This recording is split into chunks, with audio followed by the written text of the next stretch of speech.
tipo Carrefour, ¿sabes?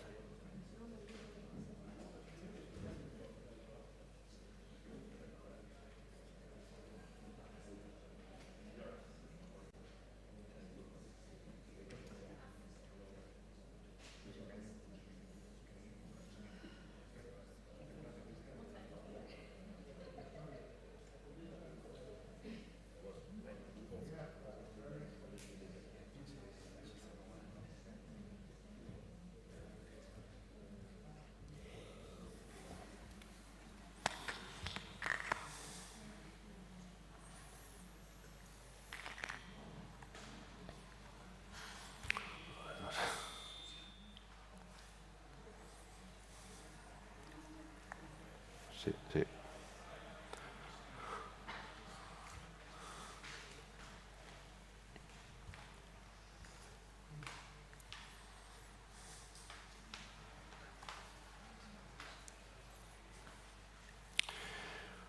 Okay, good morning, ladies and gentlemen. Very much welcome to the second day of our first Asset Forum. Maybe for some of you it's the third day, but I can assure you that there's a life after Asset Forum, so do not worry, everything has an end, First of all, congratulations, because I think that today, this morning, we have fantastic panels, but you're probably one of the best, the best panel in the morning. You will see after it, So today, we are talking in this panel about communication and legislation. This first part of the panel is communication, and the title, as you know well, is Being and Appearing, a Pending Subject in Socio-Economic Communication, Okay, social economy represents a global movement of organizations that prize people over capital, profits, and they're driven by democratic governance and people participation. They pursue sustainable, inclusive development and social transformation. Despite its deniable contribution to wealth creation and social cohesion, employment growth, and being a living economic resilience, these economic sectors apparently remains underrepresented in public narratives and global economic debates.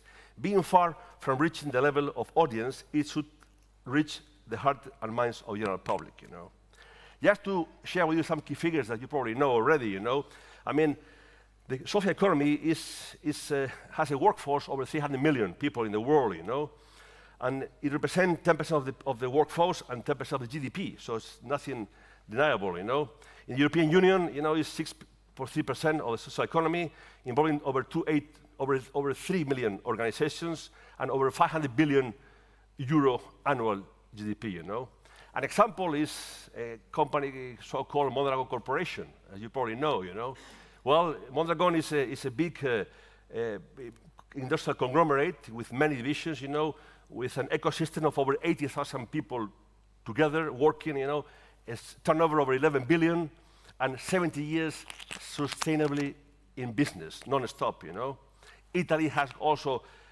many COPs addressing over 8-9% of the GDP of the country, So here's the paradox, We have great social impact, but the question is, do we have enough media visibility?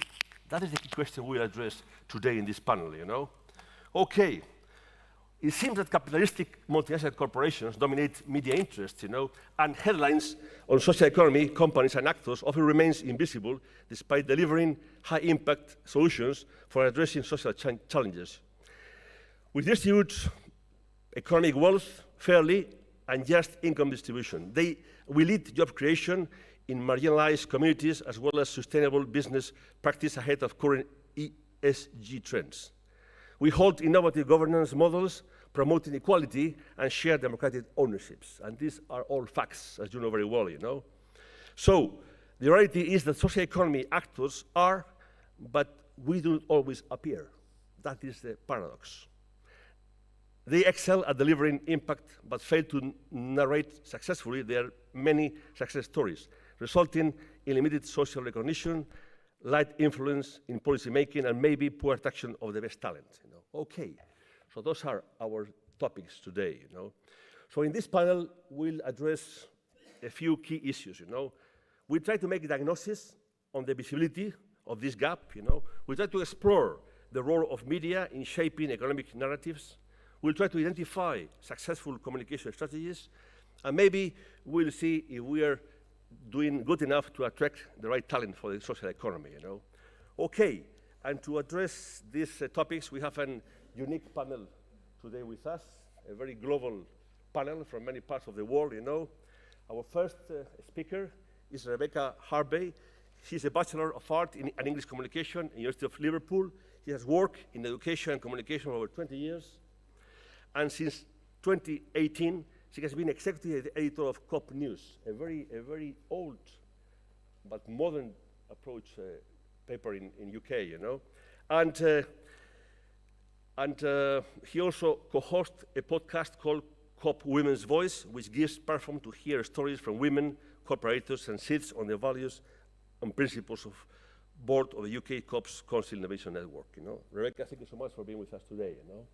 Okay, then we have with us from Israel, Amir Barnea, or I should say Dr. Amir Barnea, you know. He's also a professor, you know, associate professor of finance in HAC Montreal, and also, you can say, a part-time journalist, no? He contributes to Toronto Star and many other Israeli newspapers of big publications. Thank you so much, Amir, for being here today, you know. Okay, we also have with us Tatiana Carlotti, also Dr. Carlotti, you know. She's a journalist for the Opera Mundi website, a Brazilian international politics portal, and has a PhD in semiotics and a master in literature, you know. He has worked as a journalist for 20 years in Brazil, covering topics in relation to solidarity, economy, human rights, and national politics. Tatiana, thank you so much, you know. And last but not least, also Dr. Iker Merchan. He is from Bilbao, one city that we know very well because we come from Bilbao, both of us, you know. And Dr. Merchan, he's a PhD, you know. He's a professor. He's a journalist. He's also he used to be a cooperative boy, and now he's also an entrepreneur with his own company, you know. So he holds a PhD from the University of the Basque Country, where he works as a lecturer since 2016, and he has been visiting professor in different universities in Argentina, China instead of Hong Kong, and also instead of Siena, in Rome, Sofia University, and of course, Mondragon University, which I have the honor of having with us as a professor, you know.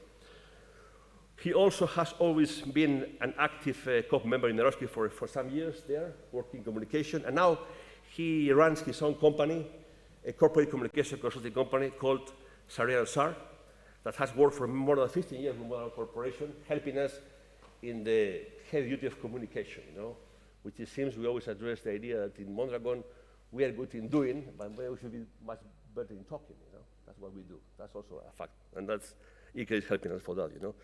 Okay, so this is the fantastic panel we have today, and we'll start fast with the questions, trying to address these topics, you know. Okay, so my first question to the panel, you know, and this is free speaking answer, whoever you feel to start, you know. First of all, I would like to ask you, you know, do you think this belief is really installed in media? The idea that communication is a dependent subject in social economy, you know? And do we have a certain complex maybe in telling the key issues of social economy, or maybe also media underestimates the role of social economy in addressing the global challenges, and maybe we have some glass barriers that prevent us from greater collaboration between the social economy and our mainstream media in the world, you know? What do you think, ladies and gentlemen? Anybody can start, you know? Iker always look at you. I don't know why. Okay. You know? There is like an original sin in a cooperative movement and in social economy, and it's about our lack of drama. And media normally need drama to drive their headlines, to catch the attention of the public, and we are like a happily boring Switzerland. I don't know who's the president of Switzerland. I don't know even who's the president of Denmark or Norway, but I do know who's Trump. Is Trump, is that America the idea that we want to follow? Do we want to be in the headlines with all that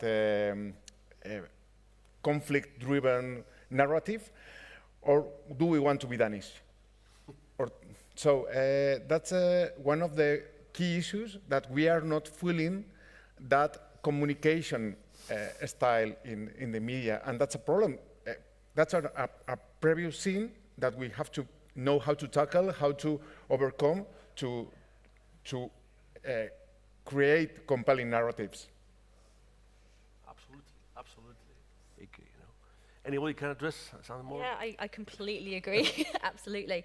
I think it's really interesting that if you look at headlines, and there's research to back this up, 90% of headlines in mainstream media are negative. They're bad news stories, and co-ops are just too good.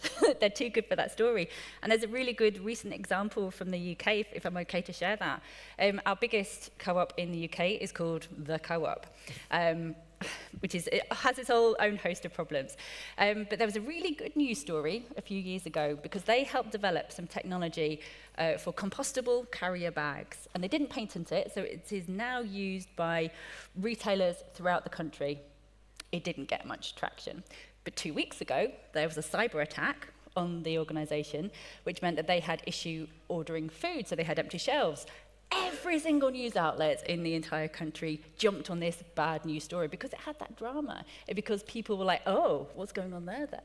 So I think maybe one of the challenges for the social economy and for cooperative generally is to try and pivot those bad news stories and say, okay, this is a bad thing. Look what the social economy can do. Yeah, absolutely. Amir, please. Yeah, I agree. And if I can add to that, I think, when I pitch a story to my editor, it needs to be timely, it needs to be sexy, it needs to be interesting, there's got to be something. And as things happen in the industry, things are cyclical. Sometimes there is a crisis, sometimes there is a drama. And I think, when the time is right, you can maybe go on an assault, right, and try to pitch your stories. I'll give you an example. One of the stories that I wrote, I wasn't, of course, the only one who wrote about it. Many people wrote about it, but there was this CEO. His name is Dan Price. Probably you heard the guy, maybe no. But he was famous, sadly, for two things. But I'll start with the first one, which is very positive. For the positive one, he, during the COVID crisis, decided to increase the salary. Oh, sorry, this was just before, to increase the pay of all the employees to $70,000. So $70,000 was the minimum salary across the organization. He also reduced his own salary as a CEO to $70,000. It's a small company that works with credit card in Seattle, and that was a huge, huge story. And I think of all the stories that I ever wrote, this was just, I tried to pitch it just before Christmas. I wanted to have a good story. People are looking for some good stories over the holiday season, and this by far was the one that got the most clicks, right? So sometimes you can pitch things in the right way, and it's working. Another example is the 2008 financial crisis or the COVID crisis, where Mondragon, for example, and other co-ops decided not to lay off workers, right, and to reduce the salary across the board, for example. So in these kind of things, you can hit hard, and then the story will make the headlines, because when employees are getting fired at Google and all the big tech names and so on, you can say, well, at our organization, we do things differently. And then it's going to be super timely and super interesting. So I think you kind of have to be patient. You have to be, to wait. And when the time is right, you're ready with those stories, and then you push them. Yeah, very good point. Please, Tatiana. No Brasil, a comunicação ela é uma questão, é uma guerra. É um pouco diferente do que vocês estão falando, um pouco. Existe uma batalha contra a economia social no Brasil. A nossa Mondragon no Brasil é o Movimento Sem Terra. É o principal movimento, tem uma forte luta por economia social. E o Movimento Sem Terra ele é criminalizado no Brasil. Então, a gente pensa no mapa do Brasil, a gente tem 1% controla mais do que a metade da terra no país. O Movimento Sem Terra tem 20% dessa terra e eles alimentam a produção nacional com 70%. Então, você tem uma luta. Então, quando a gente fala de economia social, a gente está falando de transformação social. E falar de transformação social no Brasil é falar de guerra midiática. Então, a gente tem uma mídia que é concentrada por 5 famílias, e tem todo um movimento gigantesco, difícil, que não tem financiamento, que é uma luta grande, para a gente emplacar um outro tipo de mídia no país.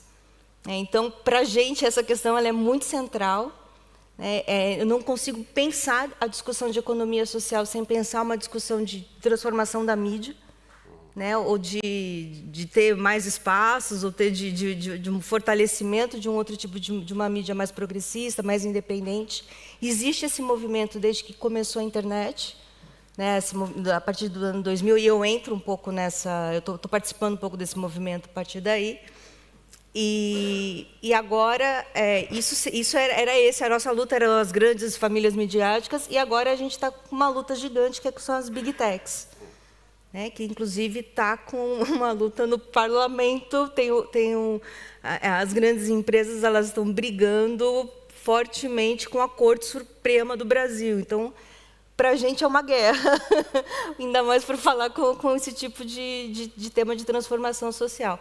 Assim, não tem muita solução, mas eu vou trazer os problemas aqui, que eu acho que é um pouco a função que a gente tem aqui. So it seems to me that sometimes, stories about unicorns and large investment rounds have much more sexy appeal than real our social issues, which sometimes they are much more fair, decent, and much more long-lasting approach level for economy developing, And it seems that they are ignored by the media, and something that is difficult to change.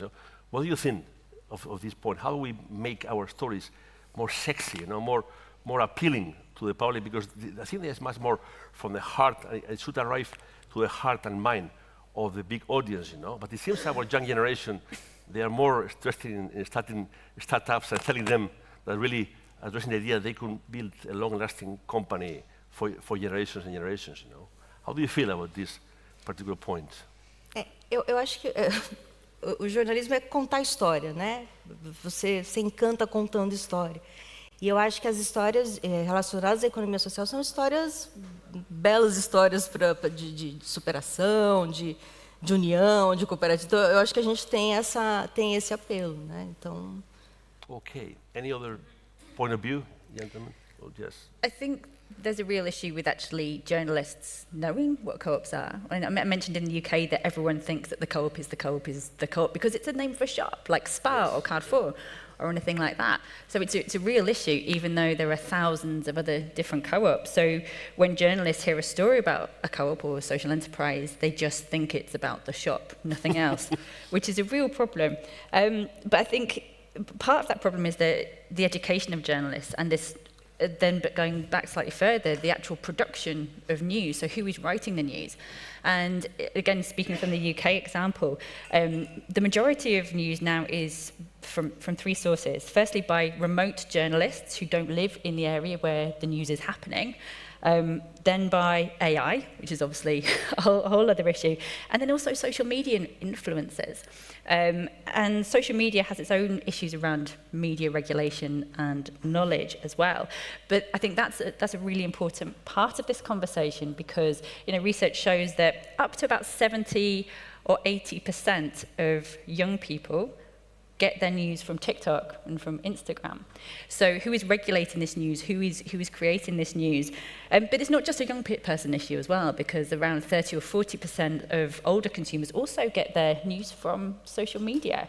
So that kind of goes back to the education piece, and raising awareness of co-ops. So maybe we need a school for journalists to teach them what social economy is to start with. Mm-hmm. Mm-hmm. Yep. Any other point here, Iker, please? One of the example that has give us Amir earlier, it was about a CEO that took a decision.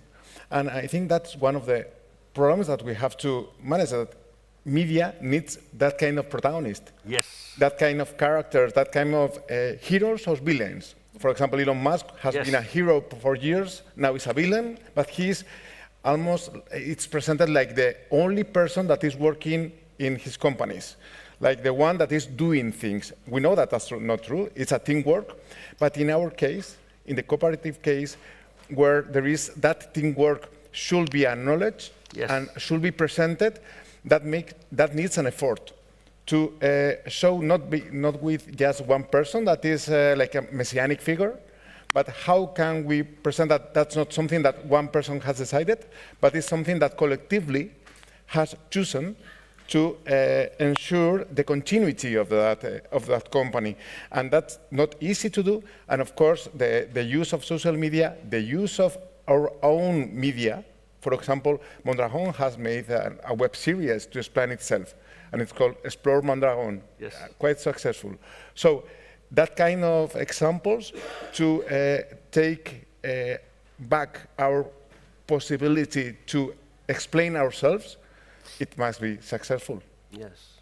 Yes, the point you're making is very interesting. It goes to another question I wanted to also address to the panel, you know. Leadership, by definition, is collective and cooperative, you know. And in a way,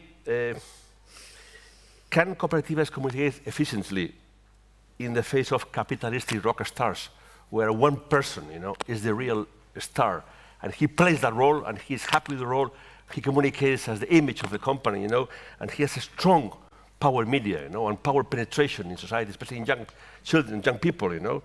So maybe social economy leaders, in a way, because of our character, we like to stand up too much, and it's a little bit against our inside values to be so protagonism, you know, and we have to be, we are not so comfortable with that role, you know.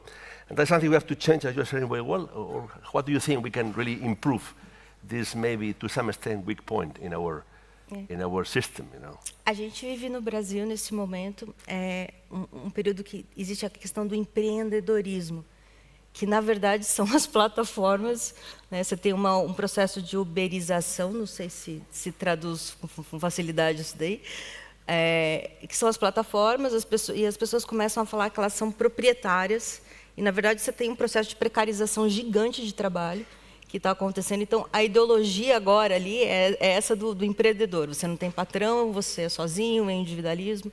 Então, eu acho que esse tipo de campanha... eu não consigo pensar em comunicação, pelo menos ali, sem pensar em campanhas, né? Uhum. São grandes campanhas. Eu acho que é uma campanha de conscientização também dos próprios jornalistas que trabalham com essa informação social, das próprias mídias que a gente lida, e uma campanha mais geral, porque essa questão da uberização e a questão desse empreendedorismo, que, na verdade, é uma precarização muito grande, né? Então, eu acho que entra nessas duas soluções. Você resolve um pouco esse discurso e entra com outro discurso também. Amir, any idea on this? Yeah.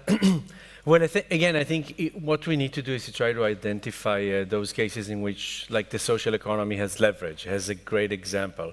I mean, another thing that Mondragon and other co-ops are famous for is the pay ratio, for example, right? So the 6-to-1 currently right now, which is something that you're really trying to stick to, but obviously we all know this is something that is going to be challenged again and again and again. I have a famous example is the example of Ben & Jerry's, the ice cream company, that was very religious when it comes to pay ratio. But eventually they increased it over and over and over again, and finally they were acquired by Unilever. So, you know, the same argument, it's impossible to retain talent, to attract talent, all these stories, right? I mean, are also true to some extent. It is challenging, but at the same time, it's something that you're proud of, it's something that you're, you know, committed to. And it's something, especially when Elon Musk now is wearing the villain hat, right? It's something we can attack. So I think everyone probably would agree that, like, the pay ratio at Tesla is completely ridiculous. Mm-hmm. I think the board signed, I don't know, a $55 billion, you know, compensation package. It's like beyond, you know, what anyone could imagine. You know, a topic that I'm focusing right now on is private equity firms, okay? So private equity firms, I don't know how much people know about it, but it's really a black, dark hole. And, you know, we used to think that investment bankers are making money. They're now complaining that they're not making enough money because the big money is really in private equity. So a CEO of Goldman Sachs is now crying that he's making only $70 million a year because Schwartzman at Blackstone is making $1 billion a year. Mm-hmm. So I think, yes, some people would still admire that and will go for it. And I'm sure you have it here as well, right? Some want to go to Bilbao and work for a BBVA, and some want to go to Arasate. Yes. And we can't educate, we can't have everyone on board with us, but at the same time, we do know that some have their heart if I may say, at the right place. And they look at Schwartzman and in his $1 billion package, and it's disgusting to them, right? So this is our clientele. These are the people we can work with. And for them, once the 1 billion piece is out, if you put yours and say, well, for us it's only 1 to 6 or 6 to 1, then some people will be inspired by that and say, that's a place, that's where I want to be. And I think we don't have to give up, like, again, maybe I have a biased observation, but I see it with my kids at least, during this age in which they look for, they ask themselves all these questions, who am I, what are my values, 17, 20 years old and so on. And I think there is a good chunk, there is a good portion of those young people who also look for alternatives to this capitalist biggest model, right? And I think we need to find them because they are there. And especially as, I think about Canada where I lived for the past 25 years, there's a serious housing crisis, there's a cost of living crisis. All these things are happening, right? And this generation is really, they're screwed. Like for them, the cost of living is way, like the affordability of housing, for example, is way more difficult than it was for my generation, right? So I think for them, they say, well, this system has not led to the right results for us. So they do look for alternatives. So we just have to kind of find them because they are there and they are open to these ideas. So whenever there's a big villain story, there is a big, that's again the time to kind of hit. And I think we should be able to, to attract some. And that's a powerful narrative because the data, the raw data, is astonishing. Yeah. The SP 500 CEOs, the median is in 268 to 1. And I'm not talking about the one that earns more and against the one that earns less, but against the median, of that company. Average. So that's an astonishing data, and that even goes up to 1,000 to 1. It's in Walmart, I think. Yes. So it's so the data is so grotesque that we should use that to explain that 6 to 1 is enough. Okay, if you take the median of the company and you multiply for 6, it's enough. I think that it's not just about heroes and villains, though, because I think that there are some heroes and some villains within the social economy movement as well. I just think co-ops don't tell those stories enough.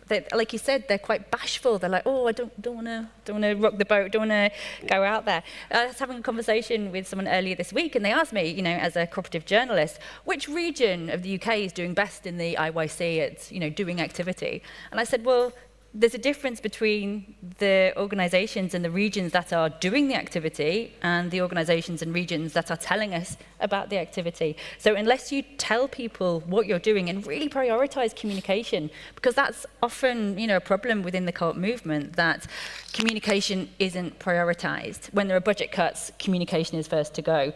It's often supplemented by interns and by work experience students who are great but don't stay long term. And communication is a skill, it's a profession, and I don't think it's valued enough within the co-op movement. Very interesting, Rebecca. If I may switch the discussion to the topic of storytelling and format innovation, what do we think, ladies and gentlemen? Are traditional media formats obsolete for the social economic storytelling? How can we better leverage new media platforms like podcasts, TikTok, LinkedIn? Are we using enough our new channels in the social economy level, or are we just taking for granted that with the traditional one is good enough, and we don't need those new ones, so we feel that they are out of our scope or our style of communication? What do you think on this topic?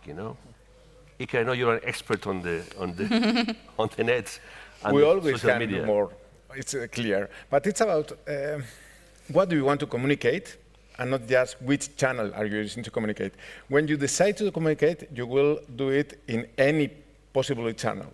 So it's about wanting to reach your audience. Okay. There is a very specific moment in the history of Mondragon. It was in 28 when the global crisis was hitting, and there was one cooperative from 90 cooperatives. One cooperative that filed bankruptcy. You're right. And it was a hard time because it was a big cooperative, it was an historic cooperative, but the storytelling in media was that the cooperative movement was failing, that it was risking the whole cooperative movement. Remember how was 2008? Okay, remember those years? How many regular companies, capitalistic companies were failing, were filing bankruptcy? But nobody was talking about that we should abolish capitalistic economy and we shouldn't, that all the system was in danger. No, it was assumed that there were some companies that will survive and others no. And with just one company, we had that problem. What did Mondragon in the beginning? Maybe reluctantly began communicating more than ever and began doing and explaining just what was happening. And that shift in the storytelling was even magical. Because when you explain yourself to the media wants to talk about you. So it's about using all possible channels. Of course, we need podcasts, we need web series, we need all kinds of social media. We have to be in those places that are where society is. It's not where we want to be. It's about where it's people, okay? So that's essential in any communication. But the channel will go later. The first thing is to know if we want to communicate and what we want to communicate. I would take that even further back, not just what, but why. Why are you communicating in the first place? What do you want to do? Do you want to educate? Do you want to shock? Do you want to entertain? Do you want to just raise awareness about something? And it's really interesting what you're saying in relation to social media as well, because that's where that personality comes out. On TikTok and on Instagram, it's led by a person. That's what influencers are. They're people, individuals who influence something. And that's quite hard, as you were saying earlier, for a cooperative to do, because it's not just one person. So should the co-op movement have influencers? Should an organization have one face of the organization that is the person that communicates between the social economy and the public? It's a really interesting question. Eu acho que o que está acontecendo muito no Brasil agora, a gente está se articulando em redes. Existe uma necessidade de se fortalecer e fortalecer um pouco esse discurso, né, em rede. Então, como é muito segmentado, então a gente tem, por exemplo, é muito difícil, pelo menos lá, você chegar na base, né? Então a gente está pegando comunidades locais. Então, por exemplo, você tem uma favela e você tem dentro da favela redes de comunidades ali que fazem comunicação. Então, a gente, esse tipo de articulação ele é um pouco central para que isso aconteça, para que a comunicação aconteça, porque ela não existe, né? A gente tem um tampão ali de comunicação para falar sobre economia social. E dentro dessas atividades é muito positiva a forma como se fala, né? É muito bonito. Então você vai falar das atividades da comunidade, do local. Então são as experiências, realmente são experiências coletivas assim. E tem muita força. Porque mobiliza. Então, quem está numa localidade aqui, escuta o que está acontecendo ali e isso multiplica. Então, eu acho que, pelo menos ali, está sendo um pouco essa força que está tendo resultado. Assim, né? Amir, an idea on this topic? Yeah. Can move on. Okay. One also question I want to address, on talent attraction. We have a real race and try to attract to the social economy the best talent, people with heart and competences, How do we think we can shape our narrative to make our employment value proposition sexy enough to young people who search something different, maybe, Or how can we let them know that we are maybe that different that they are wishing to achieve, What do you think? How can we really make that happen, that we are really that attractive to this kind of talent, It's about exposing ourselves. It's about knowing that we have, let me be blunt with this. Yes. We can be naked. Yes. Because we have something wonderful to show. Yes. Yeah. So there's maybe other companies, other ways of doing business should be ashamed of doing some kind of things, but this is about showing. It's about not being ashamed of going outside and explaining what you do. So in Mondragon, there are some success stories in communication. The Basque Culinary Center that you have the opportunity to visit, for example, they are doing a fantastic job in communication. Lane, the entrepreneurship from Mondragon. Yeah, Yes. that's they are doing a fantastic job to attract that talent and to create that talent. Like if they were a football team and they were with the young people trying to teach them how to become a successful professional. So I think that it's about showing. And maybe the best way of showing is just beginning with our own media. We have to create our own media. And when you have your own media, you are forcing yourselves to think about communicating, about how to do it, which focus, how to do it, and later you will go easier to the regular media to explain the same thing about who you are, what you do, and how you do it. So I see that you're visualizing COP TV and COP Radio International. Of course. In multilingual. Of course, in YouTube, in Twitch, wherever, even in each channel, there must be the possibility to explain ourselves. As easy as telling the world how we are and what we do. Very interesting.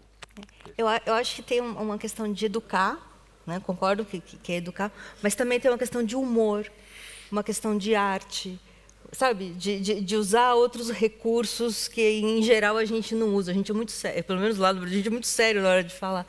Né? Então, quando usa charge, desenhos, cartoons, sabe? Eu acho que esse tipo de coisa chama muito. A gente usa muito pouco. Inclusive, você está falando dos influencers, eles são super importantes. We need copy influencers, no? Sim. Copy influencers, Sim. 24 hours. Okay, Amir, please. I think another thing, I mentioned this before, there's no way we can compete for the, I don't know, engineers that go to work at OpenAI tomorrow and have a starting salary of $300,000, right? In the year. Like, that's the pay. Just look on the website. There's going to be some people who are attracted, blinded by that. That's where they want to go, and we can't compete with these guys. But again, there is a whole distribution of different talent and different employees with different things they want. And I think you can emphasize that your package is actually quite decent, and it also comes with that certainty as opposed to, I always think about those people leaving Lehman Brothers in 2008 in London with the boxes, and, and so you can get one nice frame of someone who's like, completely devastated, right? And say, this is never going to happen at the Fagor, right? I mean, right. And even if it does file for bankruptcy, there's going to be a whole system that knows how to reposition and re-educate and so forth, right? So it's a completely different thing. So sure, you like the term in econ, risk and return, right? Like it's present here as well, right? You're willing to give up some of the upside, right? But you're eliminating a lot of the risk, and I think that can be very appealing to some. I think I'm just thinking about all these videos that run on social media where you have like a really fast moving video, right? So you can maybe present like a career of someone in a co-op, right? Yeah, you start at category 1.4 and your pay is 22,000 euros or whatever, but then over time it goes up, and then you have these additional benefits that also you accumulate, right? So, the profits that are put aside in a saving account, and the pension of the Basque Country, and the pension of Spain, like all these other things, right? So slowly, if you have a career after you graduate from university, a 40-year career or whatever, then you can actually show that you're going to end up in a really nice position, including all that certainty. And you can also put next to it maybe someone who's working in a very volatile and risky industry in which sometimes you're fired for 2 years and then you stress. And so you can just have these like two things that are moving. I think they're going to end up, of course, someone is going to be richer potentially, but I think that the career path that you offer is actually very appealing to a good chunk of the market. So I think you should be proud of that and not like, downplay it. Rebecca, some thoughts on this idea? I do. I think that's a really interesting idea, but I guess my question would be who's going to pay for it? Because this goes back to the question of resourcing, that kind of stuff. I mean, we've got some fantastic ideas about how to tell the story for the advert. If you created that video, I think it's making sure... It's small money in the end of the day. It is, but do cooperatives prioritize that enough? And I think again, from the UK, for example, they don't prioritise that enough at the moment. I think it's really interesting what people were talking about, tapping into the values of young people as well, in terms of attracting talent. But what I'd also say is that some of the things that have been mentioned here are already there. Like I know ICA Americas has Co-ops TV, and there's a Co-op radio in America. So there are tools out here that you can use already. I mean, send your press releases to Co-op News, join the Co-op mark, and use the .coop domain and get your data on the Co-op world map. There are tools out there to use. And I guess, the sixth principle of cooperation among cooperatives, isn't really done enough in terms of the communication aspect. We all have great stories to tell, so let's tell each other's stories as well. Yes. Okay, time is running fast, I'm afraid. So I would like to open the word for discussion, So if any question from the public to our distinguished panel, I would appreciate that you open your mouth now or shut up forever. Please. You can identify yourself. Okay. Yeah, I have a question, because to me it seems the communication from the co-ops out is the part of the story. The other part of the story is what journalists we think should do, which is get to the stories that it's not self-promotion. And you touched on that. So the question, we work on indicators. And for example, Yeah, this would help. Thank you. So again, two ways of communicating. One is self-promotion and what comes from the co-op and how to tell your story so that the world knows about you. But the other part is what journalists and outsiders might be able to do better. And the question is this: we work on indicators, and we want to show or use indicators that show the difference. So for example, where you have tax evasion of Starbucks, and Mid-Counties goes and says fair tax on their coffee cups, right?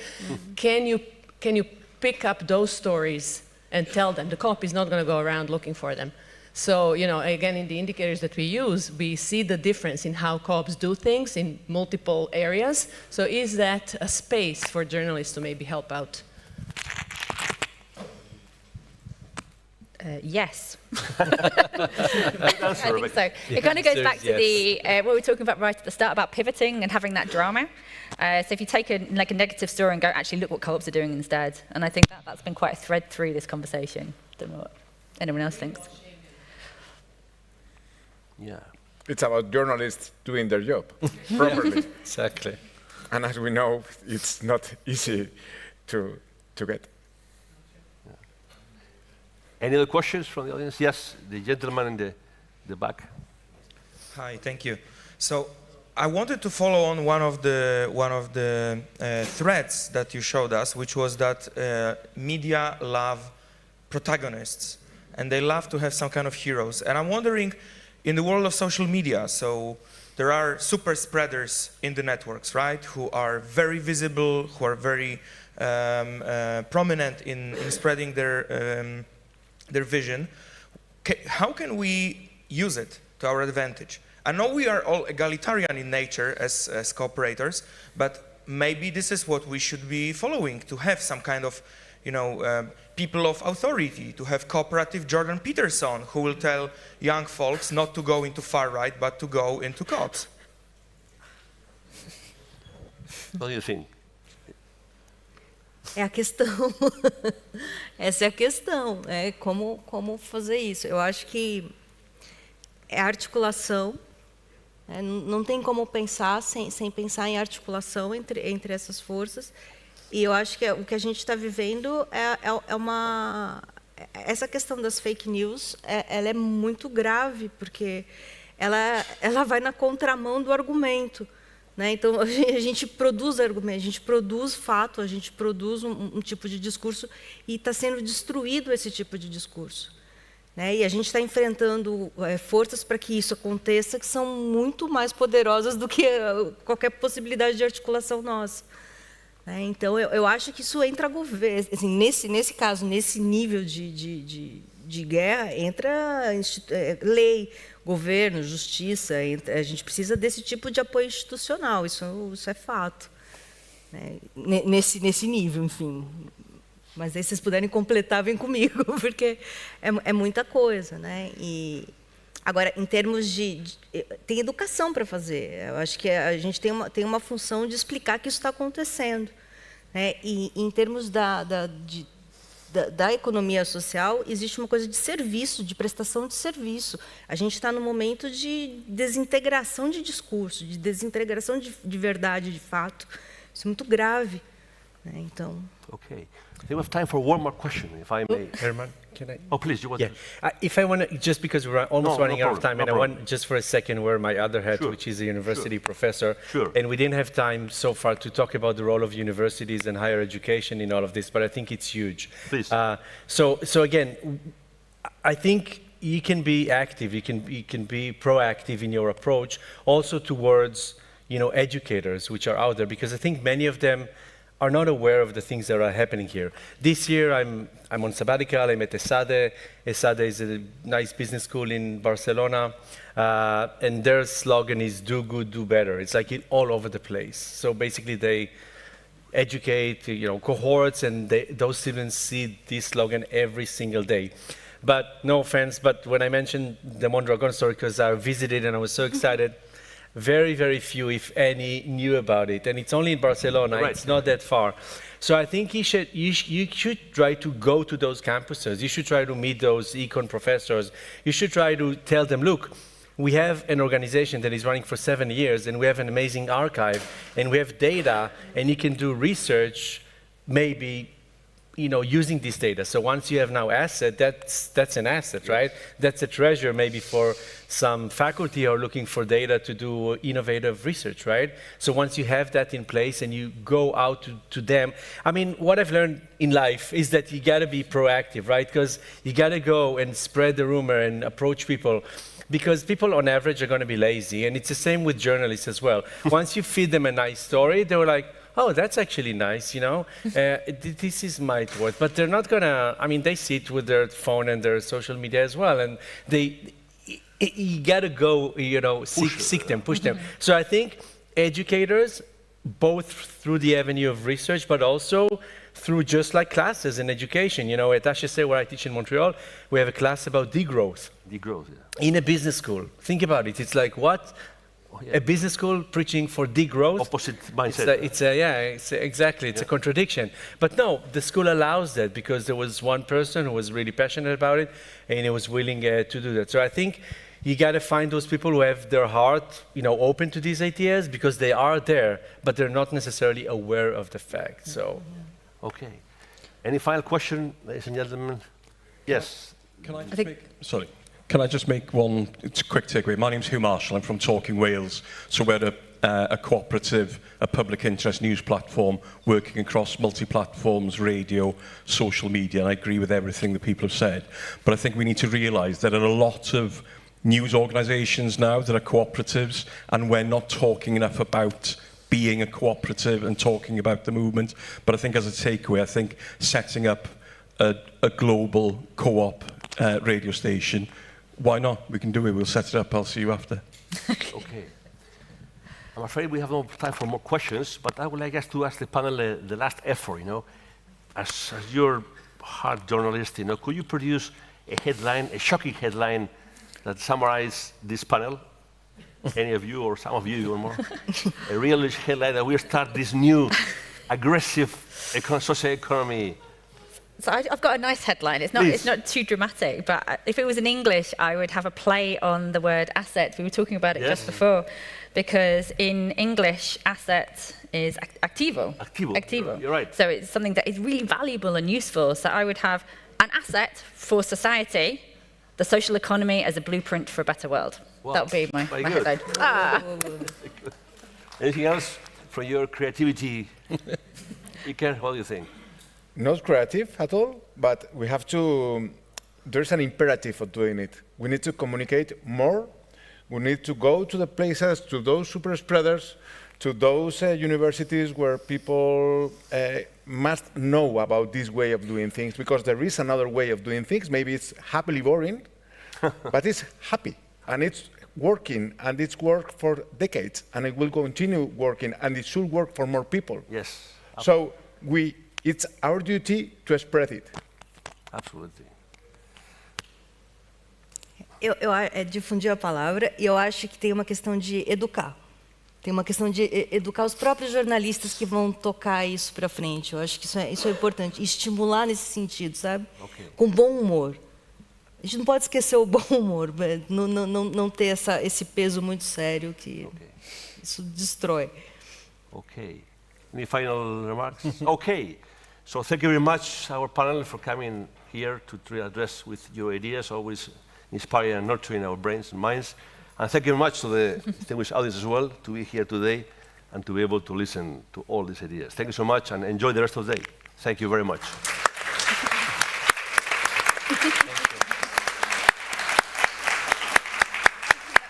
My pleasure. Come on, guys.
se vê o aqui no Asett. Los focos, madre mía. Sim. Ô, tradutor, sobe lá, rapaz. ¿Tienes copa allí? Si no, tienes copa de agua. Si cojo yo esta. Adelante, adelante. Gracias. Sí, claro.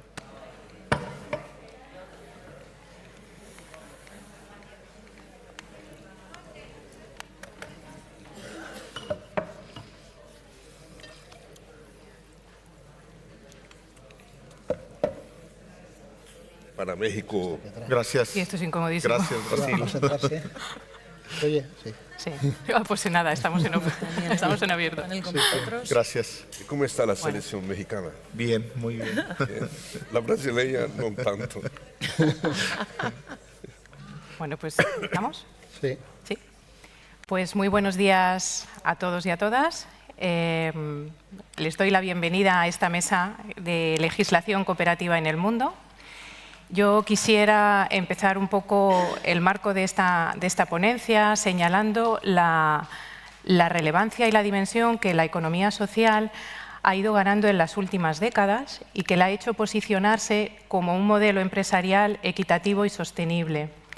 En este marco de desarrollo, las cooperativas como actores claves de la economía social se tienen que enfrentar a grandes retos a nivel legal, a nivel económico y a nivel social.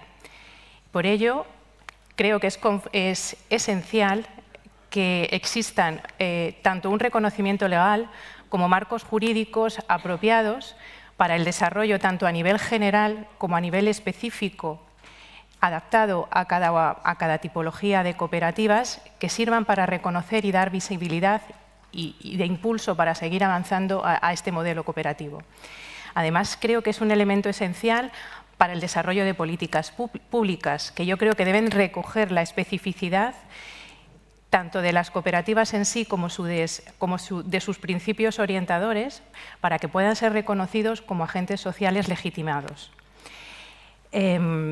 La ACI, además, según datos actuales, reconoce que en el mundo ahora mismo existen más de 3 millones de cooperativas que involucran a más de 12 millones de personas. Esta dimensión global, ¿no?, es un elemento más para poner de manifiesto esa necesidad, ¿no?, de que existan marcos jurídicos y ecosistemas legales apropiados para que las cooperativas puedan tener un lugar preferente en el desarrollo productivo de los países. A través de la intervención de estos magníficos intervinientes que tenemos hoy en este panel, vamos a ir conociendo un poco cuál es la realidad de algunos países y algunas regiones que son grandes referentes en el desarrollo de los marcos normativos del cooperativismo. A través de la intervención del senador Reyes vamos a conocer cuál es la realidad de México, que es un país que fue pionero en el desarrollo de un marco legal para el conjunto de la economía social y que en su día a España, cuando estábamos elaborando nuestra propia ley de economía social, nos sirvió de ejemplo, ¿no? Claro. Yo creo que la apuesta del Gobierno de México por situar al cooperativismo en el modelo productivo es indiscutible, ¿no? Y es algo que yo creo que es bastante importante reseñar. A través también de la intervención del señor Carballo, vamos a conocer cómo es la realidad de Brasil, donde el sector cooperativo agroalimentario tiene un peso específico de gran relevancia, no solo en número de cooperativas, sino también por su tamaño y por su impacto económico. Yo creo que es un sector que es un ejemplo, es una referencia y que de alguna manera muestra cómo a través del modelo cooperativo se puede conseguir el desarrollo rural, la seguridad alimentaria y la competitividad empresarial. Y en último lugar, y no por ello menos importante, vamos a conocer la realidad del País Vasco, del marco normativo del País Vasco, que es una de las regiones de España que yo creo que, como hemos ido viendo a lo largo de este foro, es uno de los territorios que más apuestan por el modelo cooperativo y por la economía social en general. De hecho, fue la región que primero contó con una ley cooperativa en España a nivel autonómico y que data de 1982. Y a través de la intervención de Iñaki Iñaki Calonge y Ollana García, pues vamos a ver cuáles son los desafíos, ¿no? Y los avances que tenéis previsto un poco poner en marcha pues, para seguir apostando por este modelo empresarial. Y bueno, yo creo que todas las experiencias que vamos a conocer son modelos legales innovadores, son políticas públicas que son muy efectivas y vamos a ver también un poco cuáles son los desafíos actuales y los retos a los que nos tenemos que seguir enfrentando.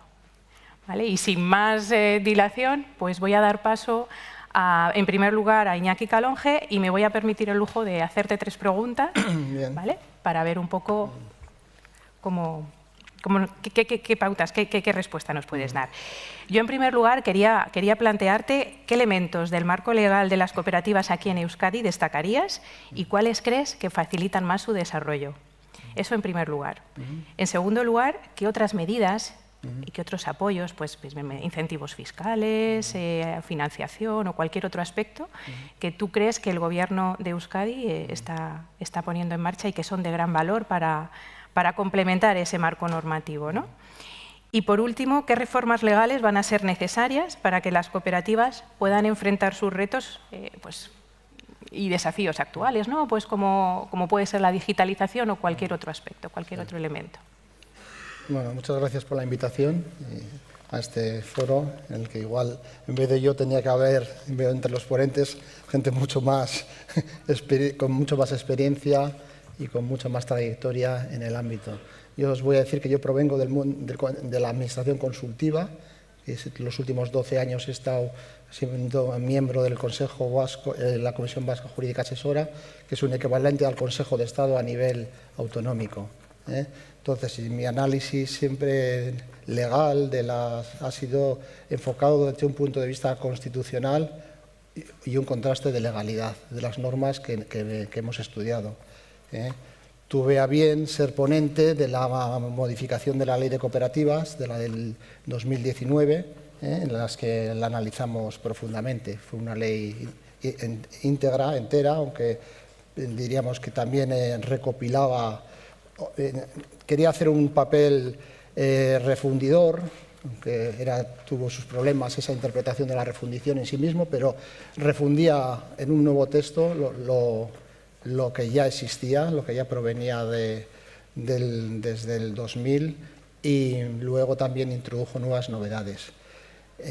Yo cuando siempre afronto una explicación de este tipo, pues siempre me planteo, diríamos, cuál es el papel, afrontar o expresaros cuál es el papel del derecho, qué papel representa en el mundo, ¿no? En este caso, de la economía social. Yo siempre destaco qué debe proporcionar, ¿no? Y siempre destaco una característica principal, que es la seguridad jurídica. Estamos en un mundo complejo en el que hay diferentes actores que compiten en este mundo. En concreto, el mundo de la economía social es un mundo, digamos, frágil realmente, en el que la visa atractiva del derecho mercantil está ahí llamando siempre a la puerta, y en el que hay que proporcionarle pues, esa seguridad jurídica para que se desarrolle de una manera que los actores tengan una certeza en sus operaciones jurídicas y de proporcionar un marco flexible, pero que permita el desarrollo económico y el desarrollo de las cooperativas, en este caso, y de su gestión interna. Esto es y el derecho debe estar concebido, y así lo veo yo, como una herramienta para facilitar ese tipo de cuestiones. El derecho tiene una ductilidad inmensa en el que podemos englobar cualquier realidad, más o menos, quiero decir, más o menos, porque luego tenemos, como os he dicho por mi experiencia, el tema constitucional, es decir, el tema legal, es decir, las leyes que coexisten en ese entorno y que nos marcan, diríamos, el terreno. Luego os hablaré al final, si puedo, de una de mis aficiones, iba a decir, una de mis teorías favoritas, quizás la teoría que más busco yo en mi trabajo diario, que es la teoría de la aplicación práctica del derecho. Yo entiendo que el derecho debe servir para analizar los problemas que tenemos y para darles una solución. Os contaré el caso de Asett, que es un caso paradigmático de una aplicación práctica del derecho. Buscar una solución ahí donde pues, era difícil encontrarla para su configuración jurídica. Pero bueno, me voy a centrar en el marco que nos movemos, ¿no? Porque es lo fundamental, dónde estamos y qué elementos tenemos. A mí también siempre me parece interesante hablar de la perspectiva, diríamos, del contexto. El contexto es muy importante, ¿no? En este caso, el contexto histórico, porque aquí hay en el mundo de nuestro derecho, el Tribunal Constitucional marcó un hito en la distribución de las competencias de las diferentes comunidades autónomas, ¿no? en el 83, con su sentencia 72-83. Pero bueno, también me parece interesante destacar, no me voy a remontar a las primeras cooperativas que existieron, aquellas de consumo en la época industrial, eso no voy a hablar, pero sí, en la Segunda República hubo dos leyes de cooperativas, una catalana y una vasca. La vasca no se llegó a promulgar porque, se le atribuyó la competencia exclusiva, no se llegó a desarrollar la ley. Bien. Pasando la guerra civil, llega el régimen franquista y promulga una ley de cooperativas en el 42. Es importante esto, porque Mondragón se basa en esa ley para desarrollarse. Arizmendiarreta se basó en esa legislación para desarrollar el modelo cooperativo vasco. Ese fue el inicio. Y era una legislación que valga la paradoja, que el régimen copió a las cooperativas rusas. O sea, era un régimen soviético de cooperativas que estaban controladas por los sindicatos verticales, los sindicatos del régimen.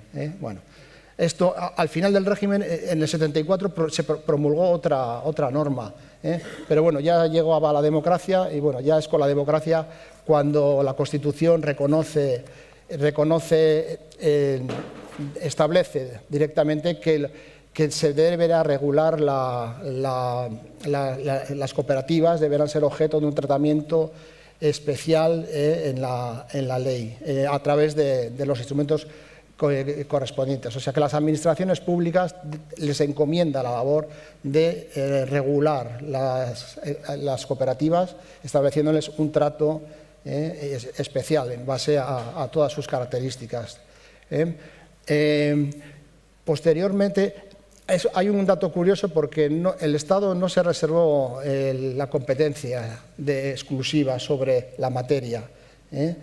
La distribución competencial española, somos el Estado y las comunidades autónomas con un régimen cuasi federal, en el que el Estado tiene una serie de competencias y las comunidades autónomas otras.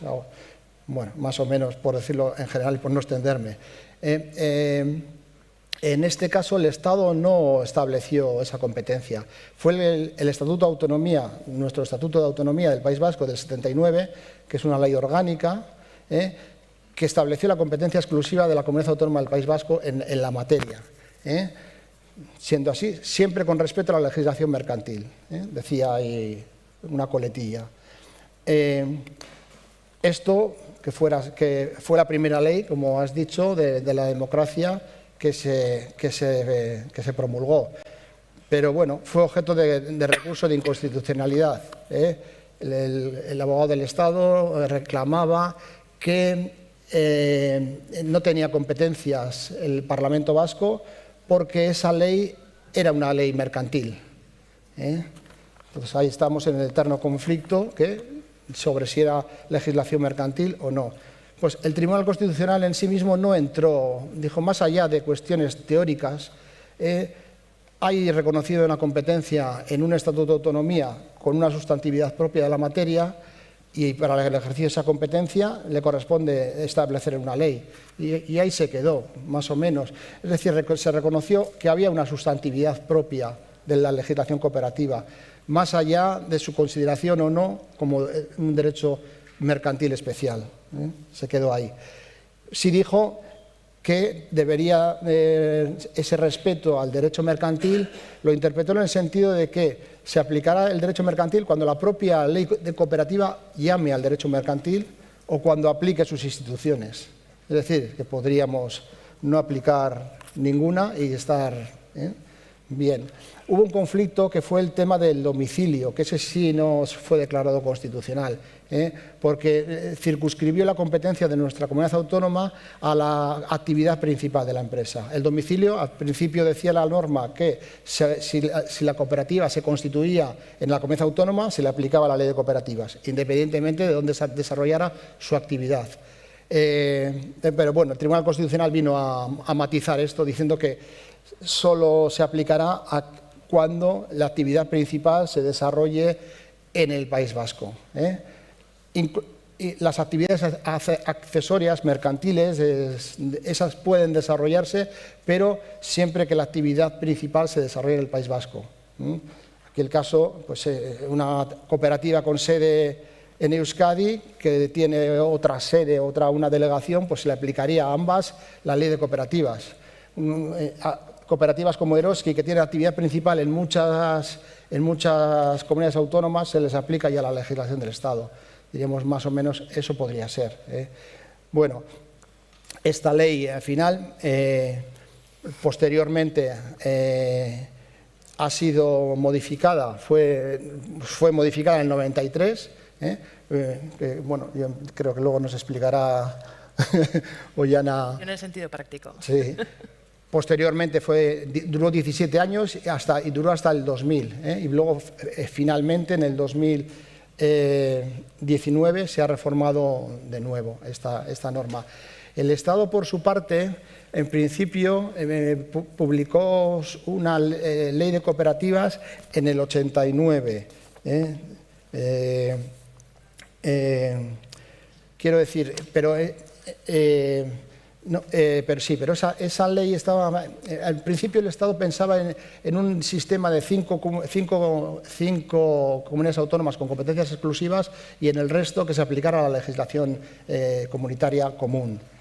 Pero a la vista de la sentencia, por eso digo que es importante, de la sentencia del Tribunal Constitucional, tuvo que reformar su legislación para adaptarla, Luego hubo una serie de leyes orgánicas que transfirieron la competencia a todas las comunidades autónomas. Hoy en día cada comunidad autónoma tiene competencia exclusiva en la materia y la legislación del Estado, es una ley del 99, se aplica a las cooperativas que desarrollan su actividad en más de una comunidad autónoma.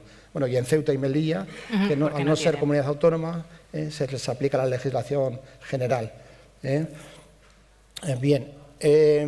Nosotros tenemos otra particularidad que no ha sido tanto explorada o no, porque nosotros tenemos también competencia sobre el derecho civil, sobre el derecho civil foral histórico. Es un derecho civil que ha sido recopilado y que está en vigor y que el Tribunal Supremo ha reconocido que los conflictos internos de las cooperativas en su gestión interna, de sus órganos, las cuestiones que se puedan suscitar ante los tribunales le corresponden a ese orden civil, pero es importante porque el recurso de casación de ese orden le correspondería al Tribunal Superior de Justicia del País Vasco y no al Tribunal Supremo. Eso sería. Además, bueno, no hemos usado todavía esa competencia, aunque sí decimos que la ejercemos, pero podría dar lugar al desarrollo de otras formas alternativas, otras posibilidades, tomando en consideración el derecho histórico.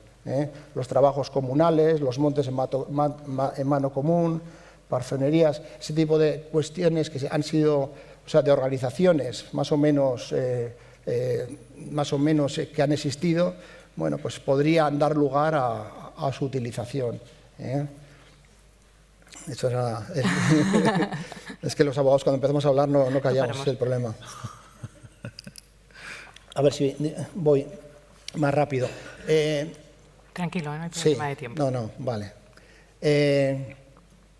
También tenemos otra competencia exclusiva que es la competencia en Hacienda. Nosotros tenemos un concierto económico con el Estado en el que pagamos, diríamos, al Estado, en el que recaudamos nosotros los impuestos, regulamos todos los impuestos y le pagamos al Estado los servicios que él nos presta, lo que se llama un cupo, un porcentaje. Bien, pero tenemos capacidad de regular los tributos. En este caso, esto, bueno, se divide tenemos 3 diputaciones forales, las competencias en Hacienda están residenciadas en las diputaciones forales, no las tiene el Gobierno vasco, y no hablo de eso porque eso sí fue un cisma en este país, o sea que, pero bueno, y entonces cada una tiene una norma específica de cooperativas, una norma fiscal de cooperativas. Básicamente, las cooperativas constituidas bajo la legislación de la comunidad autónoma están protegidas, tienen unas ventajas fiscales importantes, sobre todo en el impuesto de sociedades, también en IRPF de sus trabajadores. Bueno, tampoco es cuestión de... hay otro tipo de cooperativas que son especialmente protegidas, pues las de enseñanza, las de vivienda, las de trabajo asociado, estas son especialmente protegidas, y luego aquellas de interés social o de utilidad pública incluso tienen una mayor protección. Esto sería. Luego, por otra parte, nosotros, el Gobierno vasco, desde el Departamento básicamente de Economía, Trabajo y Empleo, pues tenemos una serie de medidas de fomento. En la estrategia del Gobierno, en su planificación estratégica, una de las líneas básicas es el apoyo a la economía social, con una serie de medidas básicamente subvencionales, para fomentar la formación, para fomentar la integración de personas en las cooperativas, para planes de igualdad, bueno, una serie de medidas amplias. Y entonces, bueno, una de ellas, bueno, puede ser, también es la constitución o la participación en ASETT como socios fundadores, ¿no? El impulso en la propia ley de presupuestos contempla ese compromiso del Gobierno para que este Hub de Vanguardia tenga una viabilidad y pueda desarrollarse para cumplir los objetivos. Desarrollamos un acompañamiento en ese sentido, ¿no? Que era una de las ideas principales, que si fuera una organización autónoma, por decirlo así, que diríamos que pudiera cumplir los objetivos, que evolucione en el futuro hacia aquí es donde estuvo lo de la aplicación práctica del derecho, sin más, ¿no? Porque y lo cuento ya, no digo, porque al final yo cuando llegué al departamento, que llegué recientemente, una de las primeras cuestiones que me plantearon es que había que constituir esta entidad, había que constituirla y había que constituirla para el 1 de junio, básicamente. Y estábamos en febrero prácticamente. Entonces, bueno, pues ahí es donde entra la aplicación práctica del derecho. Es decir, había que buscar una fórmula jurídica adecuada para dar respuesta a las necesidades que teníamos, en la que, evidentemente, todos estábamos unidos y alineados en la búsqueda. No había nadie discrepaba, había que buscar una fórmula adecuada, ¿no? Y en eso se trabajó todos en conjunto y al final, bueno, encontramos esa fórmula. Tuvimos nuestros problemas hasta última hora, pero bueno, pero de eso se trata el derecho, ¿no? De intentar buscar esos espacios que nos permitan dar respuesta a las necesidades. Bueno, y acabo ya casi porque la evolución legislativa, bueno, básicamente nos enfrentamos un mundo cambiante, ¿no? Es el principal problema, porque la otra evolución, la de búsqueda de nuevas fórmulas, la búsqueda de nuevas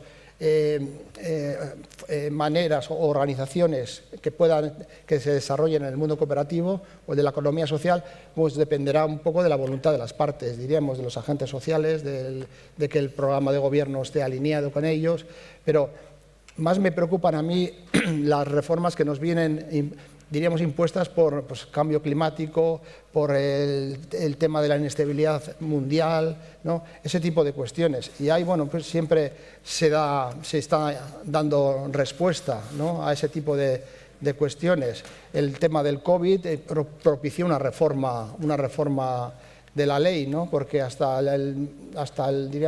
que se produjo en el 19, las relaciones las relaciones, no sé si fue en el 19 o el 20, pero bueno, las relaciones eran muy personales, ¿no? El socio participaba de forma presencial en la gestión de la empresa, era una relación de participación en los órganos.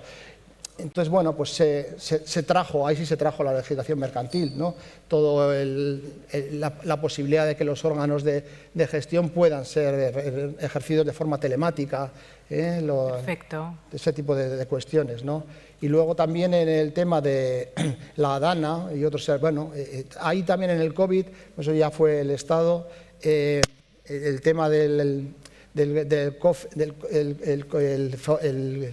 COVID, diríamos, que se propició que debido a que pudiera haber pérdidas en ese momento, pues no se aportaran las cantidades necesarias para obligatorias, ¿no? Se dio un plazo mayor. Sí. Y no hablo de la ley de contratos del sector público, que la dejo. Bueno, pues sí, muchas gracias. Muchas gracias y perdón por haberte cortado. No, sin más, tampoco. Pero pensaba que teníamos un poquito más de tiempo, pero me han dicho que no, ¿vale? Que tenemos que ir un poco retomando, así que disculpadme. Bueno, yo, Yana, un poco para completar un poco la visión que nos ha ofrecido Iñaki de cuál es el marco legal que tenéis aquí en Euskadi, yo quería preguntarte un poco sobre cómo ha sido la evolución, ¿no? de la legislación cooperativa en esta comunidad autónoma y un poco si nos puedes dar unas breves pinceladas de cuáles son los sectores emergentes o los ámbitos económicos innovadores, como puede ser la digitalización o cualquier otro que tú consideres, a los que tenemos que dar respuesta de una manera prácticamente inmediata. Gracias. Bueno, Egunon, buenos días a todos y todas. Bueno, yo soy abogada especialista en Derecho Cooperativo, pero además soy socia trabajadora de una cooperativa. Mi cooperativa, LKSSCOP, es una cooperativa de servicios profesionales y soy socia trabajadora. Llevo más de 20 años asesorando a cooperativas y yo, como le comentaba antes a Iñaki, la perspectiva de la legislación que tenemos en nuestra cooperativa, ¿no? Con mis compañeros y compañeras, es la perspectiva práctica.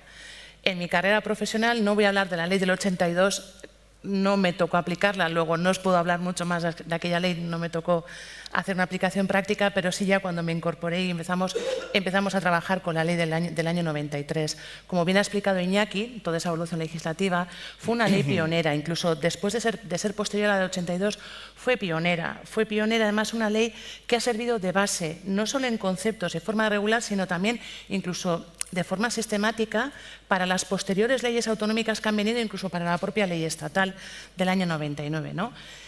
Y fue pionera, ha sido y es, porque incluso la ley del 19 sigue la misma sistemática, mantiene mucho de la regulación del año 93, pero incluso luego también fue novedosa y fue pionera en conceptos incluso, diríamos, polémicos. Esa ley, que es del 93, que ha sufrido hasta el 19 tuvo diferentes modificaciones, porque es verdad que el legislativo de Euskadi ha ido adaptándose bien dentro de los ritmos, ¿no? de un legislativo a las necesidades de las cooperativas, pero fue una ley que, por ejemplo, introdujo un concepto que es polémico. Hablamos, en España es conocida, son las cooperativas mixtas. Estamos hablando de cooperativas donde parte de su capital social está dividido en acciones, en partes sociales con voto, y donde la propia ley de cooperativas dice que se regirán por los derechos y obligaciones de estas personas socias de la ley de sociedades de capital, criterios capitalistas.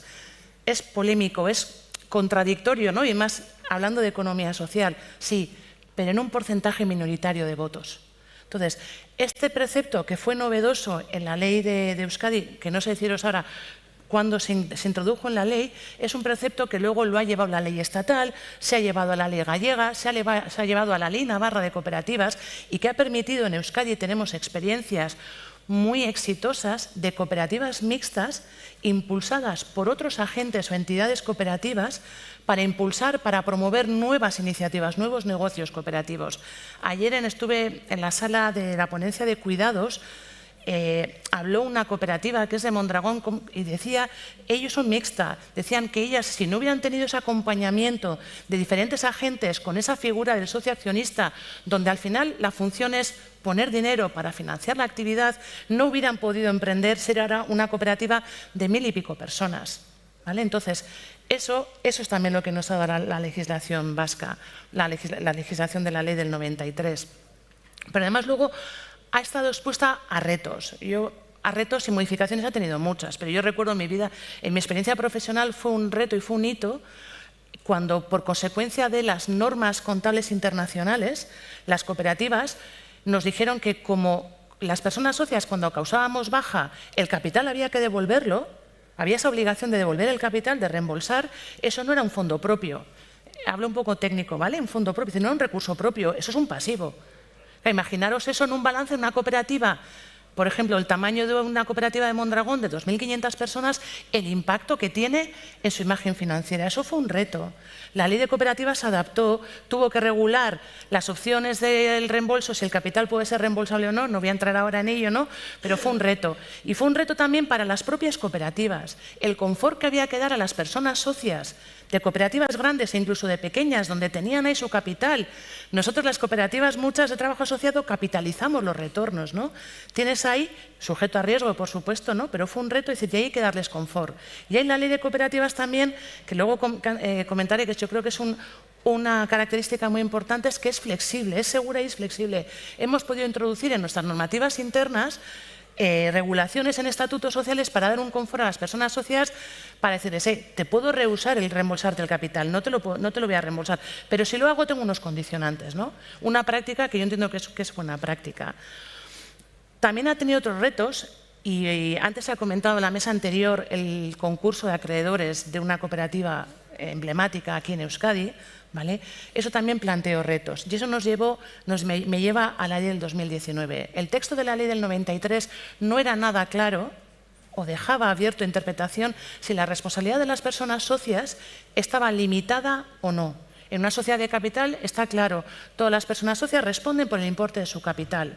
En las cooperativas teníamos claro que no respondíamos frente a las deudas sociales, pero estaba la duda de qué pasaba cuando la cooperativa tenía pérdidas, nos imputaban pérdidas a los capitales de las personas socias y si mi capital no era suficiente para abordar esas pérdidas. Bueno, pues gracias también a ese seguimiento, ¿no? Y decía antes de la evolución del legislador vasco, nos llevó a la ley del 2019. Claro, perdonad, este tema, las diferentes leyes autonómicas lo fueron abordando, fueron posteriores, lo pudieron abordar. Entonces, tuvo que llegar la ley del 2019 para aclarar que esa responsabilidad era limitada, poniendo resumidamente dos frases. Las personas socias por sus pérdidas solo pueden responder hasta el importe de su aportación al capital. Ahí está. Entonces, ha sido capaz también, ¿no?, de evolucionar para esas necesidades. Como reto tiene ahora el reglamento, una ley del 19, un reglamento de desarrollo de esa ley, donde pues, tiene una figura que es la figura, por ejemplo, ¿no?, de la cooperativa de fomento empresarial, que va a necesitar un desarrollo reglamentario y que va a permitir, esperemos, que se pueda trabajar con emprendimiento cooperativo, para que se emprenda de forma cooperativa, que es un reto que yo creo que tiene el movimiento cooperativo en Euskadi, supongo que en todos sitios. O luego también pues, figuras novedosas como las personas socias en excedencia, ¿no? Eso en cuanto a un poco la evolución.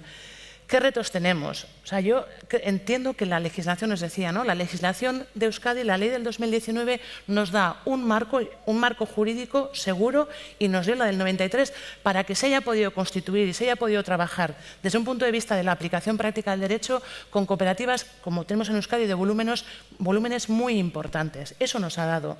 Nos ha dado también la flexibilidad para ir adaptando a cooperativas nuevas que se han creado en los últimos años para hacer frente a necesidades nuevas. De ahí han salido las cooperativas energéticas, cooperativas del sector de salud, tenemos cooperativas que son centros tecnológicos, cooperativas de investigadores incluso que hay también. Entonces, nos permite eso. Y el texto actual también nos va a permitir, yo creo, considero, hacer frente a retos futuros. Os hablaba antes del emprendimiento cooperativo. Entiendo que a nivel mundial todo el mundo habla de las startups, del emprendimiento, empresas, ¿no?, startups de valor añadido, de base tecnológica. La ley de cooperativas de Euskadi, y si me permitís, con esa versión de la cooperativa mixta, nos permite poder aunar, por un lado, a las personas emprendedoras con ideas de alto valor añadido, o ideas emprendedoras de base tecnológica, aunarla con inversores. Lógicamente tienen que ser Personas emprendedoras, inversores, donde lo que no busquen es la rentabilidad extrema de su apuesta, ¿no? O sea, yo no quiero crear esta startup para vendérsela a Microsoft por N millones, no. Tienen que ser iniciativas emprendedoras que vayan alineadas con los principios y valores cooperativos. Trabajo de calidad, arraigo en la zona, satisfacer necesidades que tengamos en nuestro entorno o nuevas. Y eso la ley de cooperativas actual de Euskadi nos lo permite, porque podemos coger a los emprendedores que se unen al inversor con esa figura del socio accionista. Te voy a dejar que en una parte funciones con las reglas a las que estás acostumbrados, con tus acciones, con tu rentabilidad, con lo que sea. Eso nos lo permite, ¿no? Y por terminar, yo creo que un reto, y esto ya es un lanzamiento también, es las cooperativas también, o sea, hay que impulsar la colaboración público-privada en las cooperativas. ¿Por qué no las entidades públicas promover cooperativas para hacer frente a necesidades de servicios que puedan que tengan que prestar ayuntamientos, diputaciones? Es decir, cooperativicemos esos servicios que prestan los ayuntamientos, que prestan las entidades públicas, ¿no? Entonces, y aunque es posible, es verdad que igual requeriría alguna legislación, alguna regulación que les dé confort para que se sientan más cómodas. Y yo ya lanzo un poco una reflexión, es decir, tenemos que pensar que a día de hoy los promotores de las cooperativas ya no son solo las personas que tienen una necesidad que se juntan para montar su despacho de abogados. También hay instituciones públicas, hay organismos como Mondragón, otros que pueden promover cooperativas. Y yo creo que eso requiere una reflexión para ver cómo le podemos dar cabida en la ley de cooperativas para que también reconocer esa figura de un socio promotor, ¿no? De una entidad promotora. Muchísimas gracias. Bueno, por continuar, ahora, senador Reyes, yo le pediría que, bueno, que nos exponga un poco cuáles son las características del modelo, del marco legal en México, para que que ayuden, ¿no?, a fomentar la competitividad de las cooperativas. También en línea un poco con lo planteado a los anteriores ponentes, si nos puede enumerar brevemente qué medidas complementarias de financiación, de beneficios fiscales cuentan las cooperativas también como digamos, forma de seguir incentivando su desarrollo, y también cuáles son esos desafíos actuales o retos a los que tienen previsto próximamente enfrentarse. Muchas gracias, Gloria. Buen día a todas, a todos. Saludo a mis colegas que el día de hoy me acompañan aquí.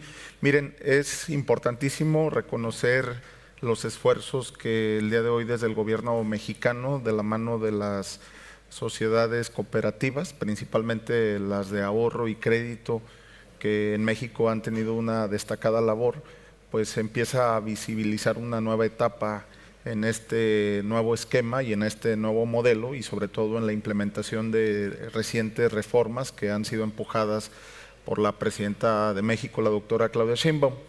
En este sentido, recientemente ha habido reformas que tienen que ver con la ley de adquisiciones a fin de poder considerar también a las sociedades cooperativas como entes en las que puedan proveer servicios al gobierno mexicano, es decir, el que se pueda considerar aspectos de suma relevancia a fin de que no solamente sea para particulares, sino también para las sociedades cooperativas. También es importante decir que el INAES reconoce indudablemente que no existía un padrón como tal de las cooperativas. El INEGI, que es el Instituto Nacional de Geografía y Estadística de nuestro país, pues reconoce actualmente alrededor de un poco más de 18,000 unidades. Sin embargo, podrían existir hasta el doble en nuestro país, y esto pues es un paso importante porque logra visibilizarlas, pero también en este nuevo esquema el poder avanzar en una etapa donde las cooperativas pueden enfrentar los retos del Gobierno de México. El Gobierno de México ha visibilizado también lo que tiene que ver con la prosperidad compartida, y en este sentido es un reto en el que todas y todos tenemos que avanzar a fin de poder lograr que nadie se quede atrás y que todas y que todos avancemos en un mismo rumbo y en un mismo camino. El Plan México considera aspectos sumamente relevantes que tiene que ver con potencializar las regiones económicas de nuestro país, los polos del desarrollo, la implementación de parques industriales, pero no se concibe de ninguna manera el poder avanzar en estos retos económicos que el gobierno mexicano tiene sin el apoyo del cooperativismo. Si bien es cierto, existen leyes que se fundan en la Constitución Política de los Estados Unidos mexicanos y también la ley de Economía Social y Solidaria, la Ley General de Cooperativas. Lo cierto que no es suficiente, todavía hay algunas cosas que tenemos que caminar, tenemos que avanzar. Sí consideramos que en México hay un trato desigual entre las diferentes cooperativas. También los servicios financieros que hoy se otorgan en nuestro país. Sin embargo, me parece que con esta visita que nosotros hoy tenemos y particularmente a Mondragón y con esta colaboración con la Universidad de Mondragón en esta comunicación interinstitucional, un trabajo multidisciplinario, pues nos permite poder visibilizar los nuevos retos que tendremos regresando a nuestro país. De entrada, pues hemos propuesto ya presentar algunas iniciativas para poder reconocer a las cooperativas de trabajo asociado y el poder garantizar también que a través de esta posibilidad se dé un nuevo esquema que pueda poder cumplir con todos los retos planteados por el gobierno mexicano. Yo digo, el gobierno mexicano lo está haciendo bajo los principios del humanismo mexicano, en la posibilidad de lograr la prosperidad compartida, pero el cooperativismo mexicano tiene una organización efectiva que nos permite poder avanzar en este modelo que hoy requiere el gobierno de México. También nos hemos planteado ya que regresando desde el Senado de la República vamos a implementar a través de la Junta de Coordinación Política y aprovechando que el 2025 es el Año Internacional de las Cooperativas, pues de entrada declarar también a las cooperativas mexicanas como patrimonio cultural de México, también entregar o convocar a un premio para poder reconocer las mejores prácticas cooperativistas de nuestro país. Insisto, las cooperativas de crédito y ahorro en nuestro país han hecho una labor que no ha sido reconocida a lo largo del tiempo. Sin embargo, estos esfuerzos me parece que se pueden comenzar a ver capitalizados porque gracias a los cooperativistas de nuestro país, pues me parece que se han resuelto también muchos problemas en regiones muy complicadas. Y de las cerca de 6 millones de unidades económicas que hoy se encuentran registradas en nuestro país, gran parte de estas unidades económicas que tiene que ver con las MIPYMES son financiadas justamente por las cooperativas de ahorro y préstamo. Y en este sentido, pues es importante reconocerlas y para eso pues vamos a hacer una convocatoria muy amplia para poder visibilizarlas, para poder llevarlas a la Casa de los Mexicanos, que es el Senado de la República, y poder entre todos construir en un formato de parlamento abierto, de diálogo, de escucha y de conversación, un nuevo modelo que nos permita poder también copiar los buenos ejemplos que hoy se dan desde acá y hacer en una legislación comparada, un derecho comparado, pues cómo podríamos avanzar. Ese es un compromiso que nosotros hemos asumido ya. Me parece que vienen cosas muy importantes para nuestro país y estamos listos para poder asumir estos retos que hoy enfrentamos. Muchísimas gracias por su exposición. Gracias. Y bueno, es su turno, señor Gilberto. Le voy a plantear exactamente el mismo esquema que le he planteado a sus compañeros de mesa. Si puede darnos unas breves pinceladas de cómo es la configuración legal de las cooperativas en Brasil y cómo ayuda a que sigan desarrollando su competitividad, qué medidas complementarias desarrollan y también un poco cuáles son esos retos y desafíos a los que se tienen que enfrentar en un futuro próximo. Gracias, Gloria. Es un placer estar con ustedes.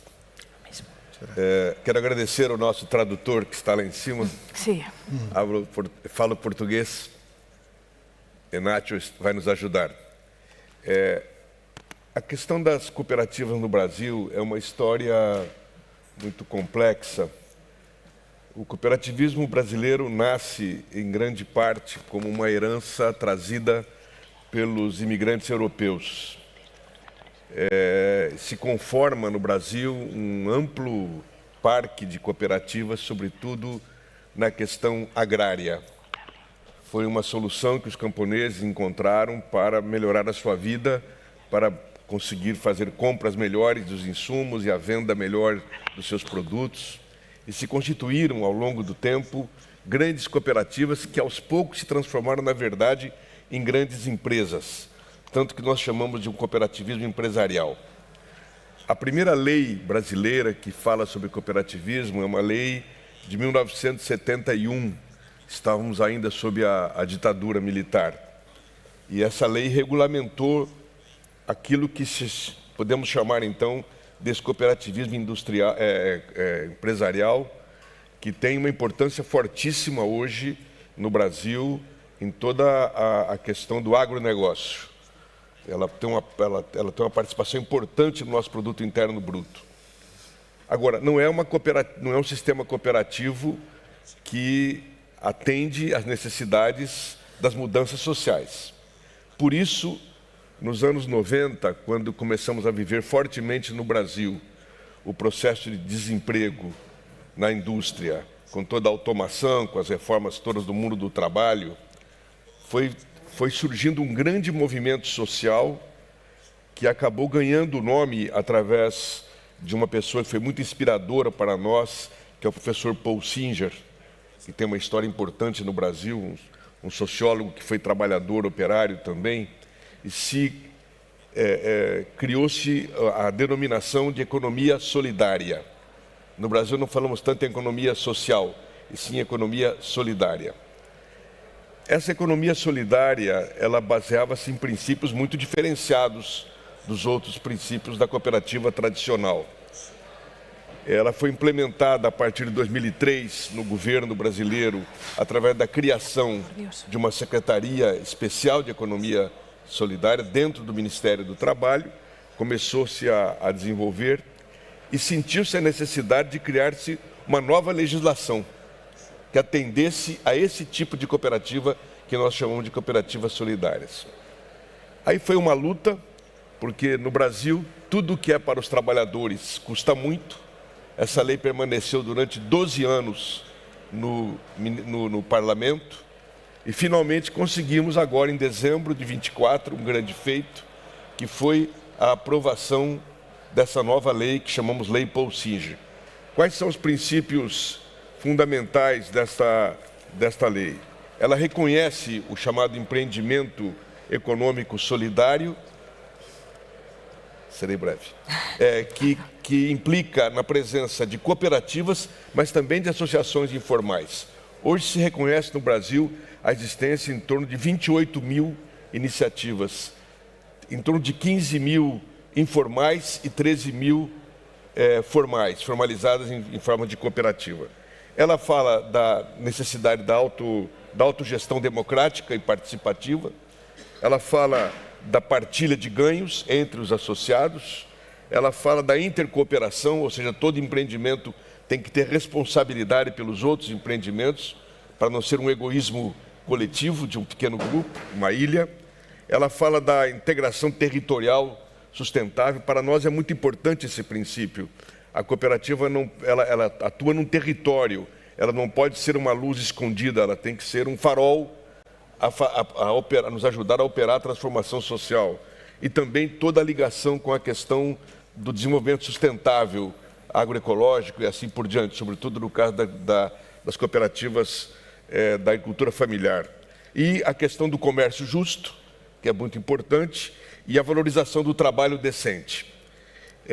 Essa lei estabeleceu o que nós chamamos de um Sistema Nacional de Economia Solidária, que trabalha a formação de redes entre cooperativas, a questão de um sistema de crédito. No Brasil hoje nós temos em torno de 250 bancos comunitários. Se eu tivesse tempo de explicar um pouco melhor, mas é um aspecto importante do crédito para as cooperativas, a busca das tecnologias sociais, com a formação técnica e social, a questão da pesquisa, a questão do apoio às empresas ocupadas, é um outro fenômeno que nós temos no Brasil, empresas de capitalistas que quebram, que vão à falência, os trabalhadores ocupam essa fábrica em forma de autogestão. Então a lei prevê esse apoio e também um cadastro nacional da economia solidária, ou seja, todos os empreendimentos formais ou informais devem estar dentro de um cadastro para poder ter acesso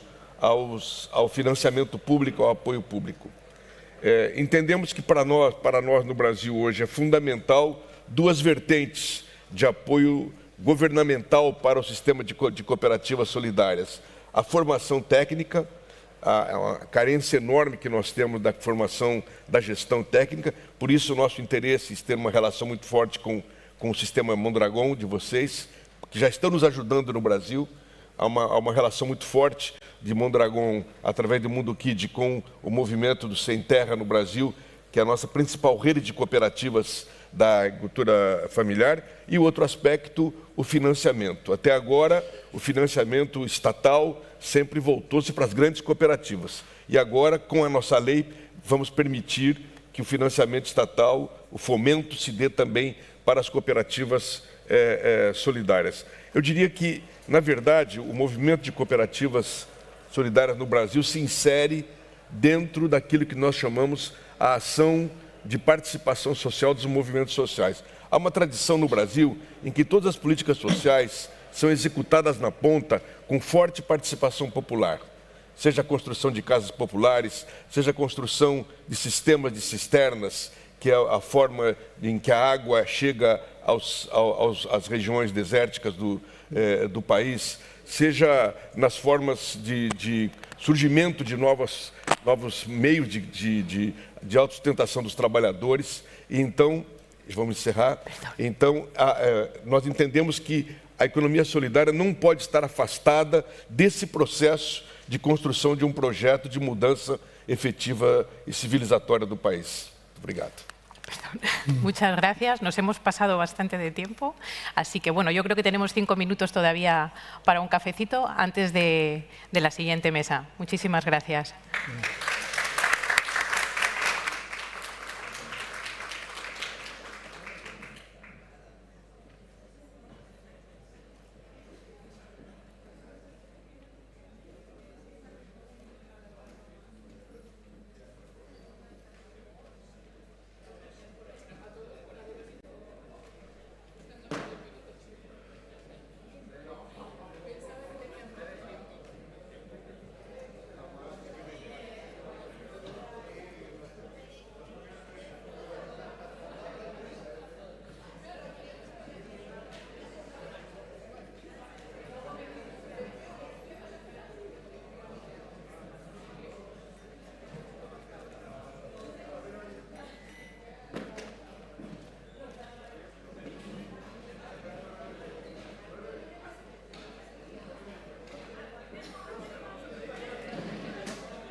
perto. Aqui. Por favor.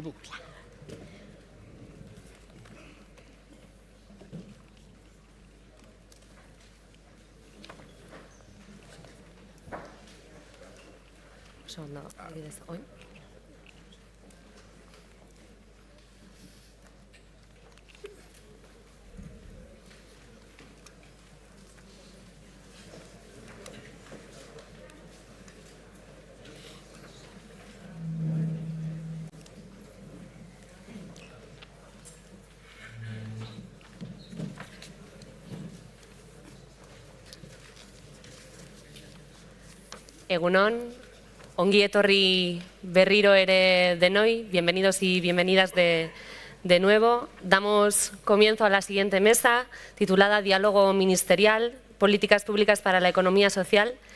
Participan en este diálogo y damos la bienvenida a Yolanda Díaz, vicepresidenta segunda y ministra de Trabajo y Economía Social, Dion Alium, ministro de Microfinanzas y Economía Social y Solidaria de Senegal. Desde Kenia, Patrick Kiburi Kilemi, secretario principal, Departamento de Estado de Cooperativas. Gilberto Carvalho, secretario nacional para la Economía Solidaria de Brasil. Y Maxime Baduele, delegado ministerial de Economía Social y Solidaria de Francia. Modera la mesa Simel Esim. Simel. Muchas gracias, Ana. Good morning, esteemed speakers, dear colleagues and friends. Welcome to this first ministerial roundtable of the ASETT Think and Do tank. This ministerial roundtable brings together high-level policymakers from champion countries to share strategies, policies, good practices, and lessons learned and innovations in advancing the social and solidarity economy. And it aims to contribute to the thinking around informing ASETT's emerging role as a global platform for cooperation, for capacity building, and multilateral dialogue on the social and solidarity economy. In the last few days, we've been talking how there are so many multiple challenges that the world is facing today, and how the social and solidarity economies as a counter-cyclical force, very important in filling these, addressing these issues, but then in a context where the gaps are growing and the needs are many and the resources are fewer. Putting our heads and hearts and dreams and acts all together to move collectively is very critical. So hence, ASETT, it comes at a very good time. The dialogue today will follow two-round format with a final 1-minute reflection at the end. The first 2 rounds will include specific questions to our esteemed guests, speakers. And 2 of our ministers, our colleagues who would have been here today with us, are going to join through video message, and this is the Ministers of Labor of Colombia and the State of Palestine. I think we will be starting with a video message from the Minister of Labor of the State of Palestine, Enas Atari, and the SSC entities have emerged in that context as a critical support system for the Palestinian people living under a prolonged occupation, characterized by breaches of international humanitarian law, as what we see unfolding today in Gaza since October 2023. I am honored to say that since 2007, it started with Spanish MDG fund that I have been working with Palestinian women cooperatives, so it's especially moving for me to hear from her. Let us please roll her video message.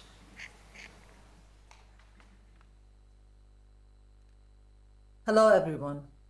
To start with, I would like to thank the Spanish government, the Spanish Minister of Labor, Her Excellency Yolanda Diaz, for asking us to be part of this very important initiative forum that is taking place in Spain. Ladies and gentlemen, esteemed colleagues, dear friends, today I speak in support of something more than an initiative. I speak in support of a movement. The social solidarity economy is not a new concept. However, it is the hidden answer to some of our oldest and most urgent problems and challenges we are facing nowadays, including inequality, climate change, and the erosion of dignity in work. Actually, I speak to you not only as a minister, but as a representative of the Palestinian people, who know well what it means to struggle for dignity, justice, and freedom. Palestine has long endured occupation, displacement, and inequality. But despite the hardships, our communities continue to rise through solidarity, mutual aid, and resilience. In 2020, as the world faced a global pandemic, we were reminded of something we should never have forgotten: that human lives and labor are not commodities, and the value of work does not lie in profits, but in care, cooperation, and contribution to the common goal. The manifesto, Work, Democratize, Decommodify, Decarbonize, was a powerful reminder to build economies that serve people and the planet, not just generate profits. Fortunately, we already have the model. It exists in cooperatives, social enterprises, and mutual initiatives that need to be emphasized to empower workers, reduce inequality, and heal our environment.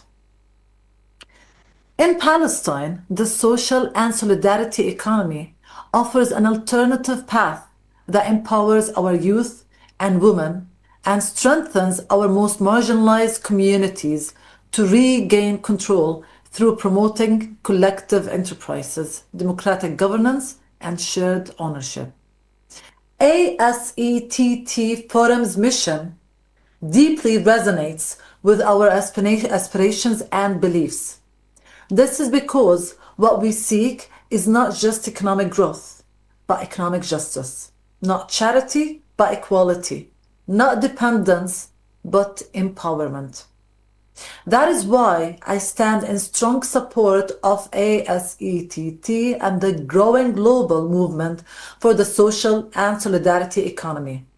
So, let us be clear and recognize the fight against inequality is a global one to be shared, and the social and solidarity economy gives us a powerful tool for change.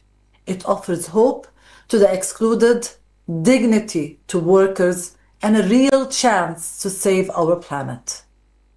Let us join hands and work together to build economies rooted in humanity, solidarity, and peace, stressing that the social and solidarity economy is not just an alternative, it is a necessity that we should all invest in.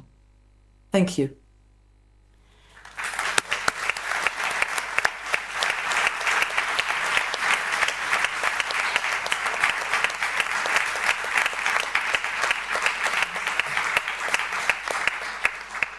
We thank Minister Attari for echoing democratize, commodify, and decarbonize the message from Mondragon, but also reminding us of the importance of solidarity, not only at the local, national, but also international levels. Let us get started with our first round of questions. I would like to start with you, Hilberto Carvalho, National Secretary for the Popular and Solidarity Economy of Brazil. Brazil has been an inspiring leader of the social and solidarity economy in Latin America, and you have passed in December the Paul Singer law for the the solidarity economy. So congratulations on that. And Senais is back. Congratulations on that for Brazil. And my question to you is, drawing from Brazil's experience, how has the social and solidarity economy contributed to combating poverty and addressing exploitative labor practices? And are there other areas where government support, with government support, the SSE has proven to be particularly transformative in Brazil? The floor is yours. 3 minutes. Thank you. Querida Simmel, quero iniciar agradecendo muito, em nome da nossa ministra e vice-presidente Yolanda, a possibilidade de estarmos aqui, agradecer toda essa organização. Quero louvar muito essa junção que houve nesse evento de solidariedade entre nós, o aspecto cultural, a mística que foi cultivada, o belíssimo espetáculo de ontem à noite, assim como a apresentação dos jovens. Nós entendemos sempre que a luta tem que ser alimentada pela mística para que ela tenha sentido. No Brasil, nós entendemos que a economia social e solidária deve estar inserida dentro do contexto da construção de um projeto de mudança social. Nós não queremos nos iludir em criar dentro do capitalismo ilhas, como se as cooperativas ou organizações sociais fossem ilhas de prosperidade no meio da miséria. Nosso trabalho tem sido de colocar as iniciativas econômicos solidárias dentro de um processo de uma democracia participativa em que a sociedade cumpre um papel decisivo na mudança dentro de cada território. As principais políticas sociais que nos permitiram, nos 2 primeiros governos do presidente Lula e depois da presidenta Dilma, acabar com a fome no Brasil, levar a habitação, levar possibilidade de trabalho a todos os brasileiros, teve uma participação fundamental da sociedade organizada, tanto do ponto de vista de pressão sobre o governo, pressão democrática, como na realização, por exemplo, das habitações. São cooperativas de trabalhadores que construíram grande parte do nosso programa chamado Minha Casa Minha Vida, assim como a construção das cisternas no semiárido brasileiro, que levaram vida para aquela região. Então, eu diria que a economia social e solidária, os empreendimentos da economia solidária têm dado uma contribuição para a construção desse projeto. Infelizmente, no golpe de 16, perdemos muito daquilo que tínhamos construído. A primeira atitude do golpe foi cortar drasticamente as políticas sociais e o apoio à economia solidária. Estamos agora numa fase de reconstrução de todo esse processo, com enormes dificuldades, enfrentando um país que mudou muito, dada a campanha de ódio, a campanha discriminatória e o uso, inclusive, das religiões neopentecostais para criar um muro, uma barreira entre nós e o povo mais pobre. Mas estamos numa luta, coordenados pelo presidente Lula, para reconstruir esse processo, e com muita dificuldade, mas, ao mesmo tempo, com belíssimos exemplos do surgimento de redes, novas redes de economia solidária em todo o país, que estão nos permitindo, de fato, reconectar com o nosso povo na periferia, com o nosso povo mais excluído. É assim que nós entendemos. A economia solidária está inserida dentro do processo de mudança, de construção de uma sociedade solidária, fraterna e socialista. Muchas gracias. Muito obrigada.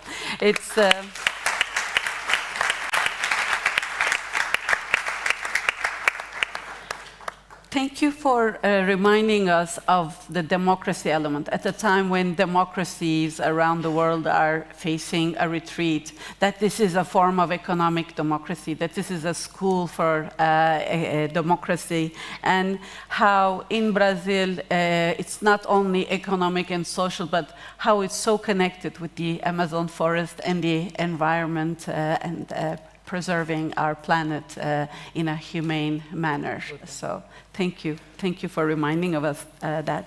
I would like to now go to Mr. Maxime Baudel, Ministerial Delegate for the Social and Solidarity Economy of France. And France, of course, has been a champion of the social and solidarity economy in Europe, along with Spain, and with the 2014 Social and Solidarity Economy Act, you have a strong legislative foundation. 10% of the GDP contribution is from the SSE. So in France, the social and solidarity economy benefits from a long-standing tradition, strong policy, legislative, institutional support. In your opinion, what are the main challenges that must still be addressed at both the national and international levels to further strengthen the SSE? Thank you, Simel. Buenos días a todos. Gracias, Presidencia, gracias al gobierno español. Voy a continuar en français porque no soy capable de hablar en espagnol. Mais je voulais vraiment vous féliciter pour cet événement qui est, je pense, très réussi et on en repart tous avec de l'énergie, avec des parties prenantes très variées qui sont prêtes à travailler tous ensemble et je pense que c'est vraiment une très belle victoire. Alors, je suis très heureux de vous retrouver ici. C'est vrai qu'il y a beaucoup de visages familiers, des nouveaux visages aussi de cette grande famille de l'économie sociale et solidaire. Pour parler d'une chose très pratique, en fait, c'est le rôle politique de l'économie sociale et solidaire aujourd'hui. À la fois son rôle politique sur la cohésion sociale, sur la solidarité, mais aussi pour développer des activités économiques, des emplois, en réponse aux grandes transitions, aux grands enjeux, notamment démocratiques, que nous vivons. C'est pourquoi je tenais à vous féliciter pour cette dynamique particulièrement féconde, intéressante, prometteuse, qui se dessine, qui se crée aujourd'hui à San Sebastian, parce que vous avez réussi à réunir des structures, des réseaux, des gouvernements différents autour de ces enjeux de développement, de structuration, de partage de connaissances, sur l'économie sociale et solidaire qui va participer du renforcement de ses capacités. Mais surtout, en fait, vous le faites avec une méthode, une façon de faire qui est très particulière de l'ESS, qui est cette coopération multi-acteurs, qui garantit aussi bien la justesse de l'analyse des besoins, on en a parlé, les besoins sociaux, les besoins environnementaux qu'il y a derrière l'ESS, mais aussi sa durabilité, sa robustesse de ses solutions, de ses actions. Du coup, vous mettez à juste titre l'accent sur notre capacité à agir collectivement, donc là on est plusieurs États réunis autour de l'Espagne, pour répondre aux grandes transitions que nous vivons. D'ailleurs, c'est une dynamique qui rejoint la croissance de la visibilité de l'ESS à l'échelle internationale. Tu en parlais, Simel. Les Nations Unies ont publié 2 résolutions. Muchas gracias, vicepresidenta, para este. Plusieurs organisations internationales se sont lancées dans des stratégies. Je pense à l'Organisation internationale du travail, je pense à l'OCDE également, qui ont investi sur des sujets structurants, transversaux, de développement économique, d'industrie, d'accès à l'emploi, de la dignité aussi des personnes autour de leur stratégie. Et encore une fois, grâce à la présidence espagnole du Conseil de l'Union européenne fin 2023, on a pu mettre l'ESS comme un écosystème permettant une transition, mais aussi de proposer cette recommandation aux États membres de publier les stratégies nationales d'ici la fin de cette année 2025, qui va être, je pense, un grand moment pour l'économie sociale et solidaire à l'échelle européenne.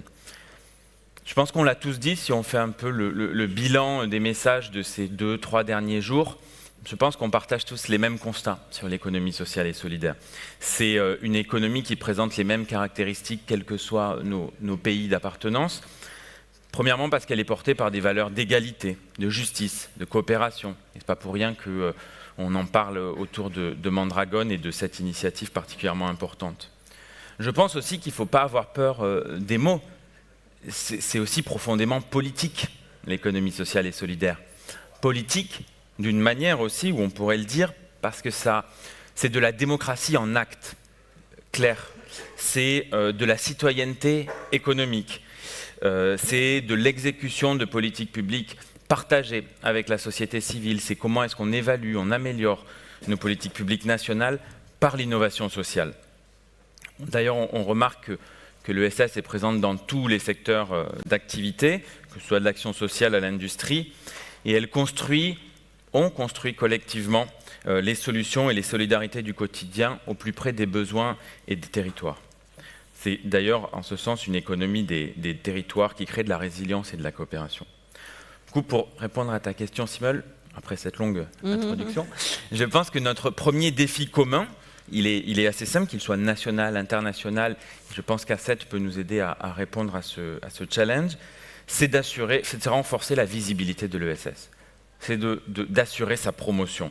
C'est de développer son pouvoir d'agir, de transformer, aussi bien auprès des institutions financières, il y en a certaines, du monde économique, des organisations internationales, des pouvoirs publics nationaux, mais aussi locaux.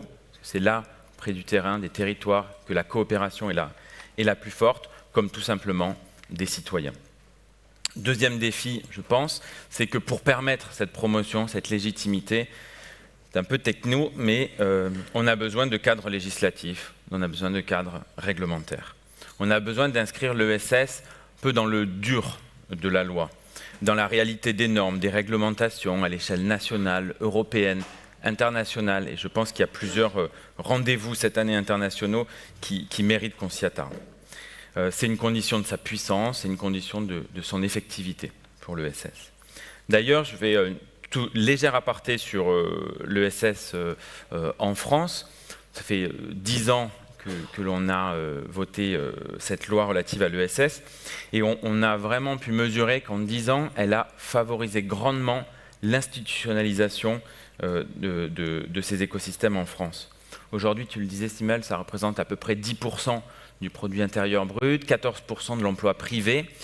C'est aussi une force dans le monde associatif. Je peux en parler puisque j'étais dirigeant associatif avant d'occuper ces fonctions, avec 22 millions de bénévoles en France qui travaillent dans les associations, dans les fondations, que ce soit de l'action sociale, de l'accès aux droits ou d'économie circulaire. Finalement, cette force de l'écosystème français, de la législation, c'est de définir, comme vous l'avez fait avant nous en Espagne, l'ESS autour de grandes familles, de grandes causes. Nous, c'est les associations, les fondations, les coopératives, les mutuelles et les sociétés commerciales de l'ESS, qui défendent tous un intérêt collectif, une utilité sociale, qui partagent la gouvernance de manière démocratique, qui partagent la valeur. Et donc, notre rôle côté État, c'est de concevoir des outils qui permettent le renforcement de ses compétences, sa promotion et sa bonne identification dans les politiques publiques. Aujourd'hui, du coup, je partage les grands enjeux auxquels nous faisons face en France et je pense qu'on peut aussi y répondre collectivement.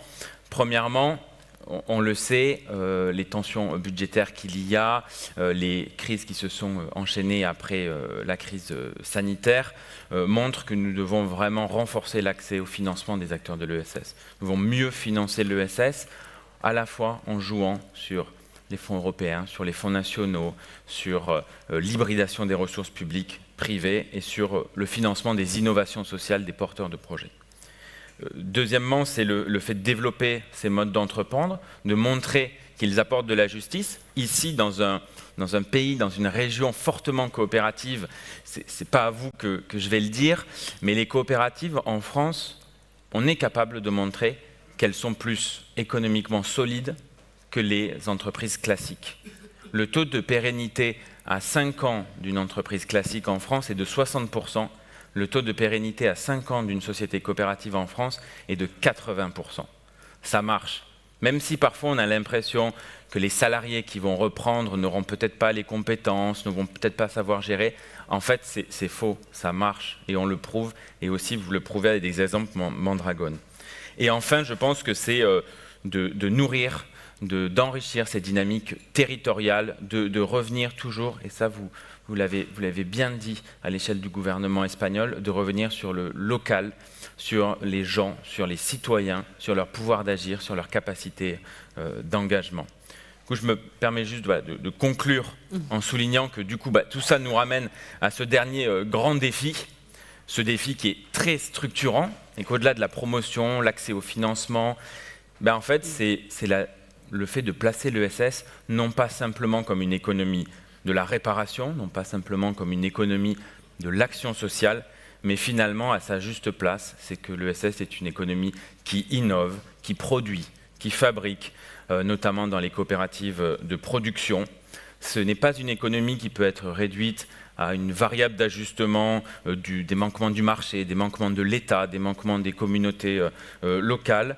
Et je crois que vraiment, il faut montrer la force de l'ESS pour vraiment un nouveau projet de société, une nouvelle façon de lier l'économie, le politique et les citoyens. Et je crois vraiment que ce que nous pouvons faire avec ASETT, c'est assez essentiel pour montrer ces bonnes pratiques et les politiques publiques finalement de demain. Merci. Super, merci beaucoup, Maxime.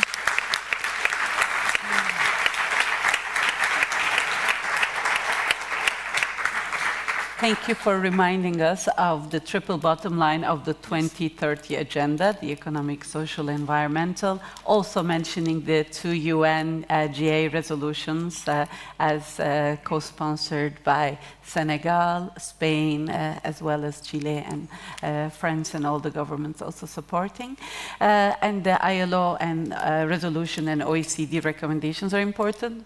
And we should probably not forget that there are 2 regions with now strategies, EU, but also more recently the African Union. And on that note, I would like to turn my attention to Mr. Alouane Dione, Minister of Microfinance and Social and Solidarity Economy of Senegal. Welcome, Mr. Dione. Senegal is a pioneer in Africa, on also having adopted a framework law on the social and solidarity economy and co-sponsoring the GA resolutions. And you have many innovative programs, like support program for the SSC. So, could you tell us, based on this experience, what key lessons or recommendations would you like to share with other countries seeking to advance the social and solidarity economy in the continent of Africa, but on a global scale? Merci beaucoup, Madame la modératrice. Quiero hablar español, pero voy a hablar en francés. Okay. Alors,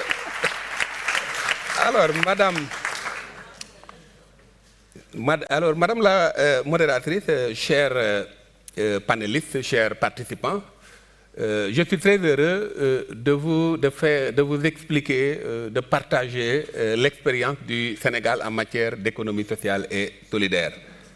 Le Sénégal est dans une situation assez particulière en Afrique.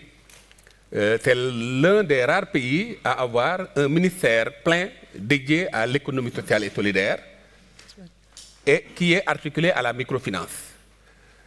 Également, c'est l'un des pays qui a une loi spécifique à l'économie sociale et solidaire, appelée la loi d'orientation sur l'économie sociale et solidaire.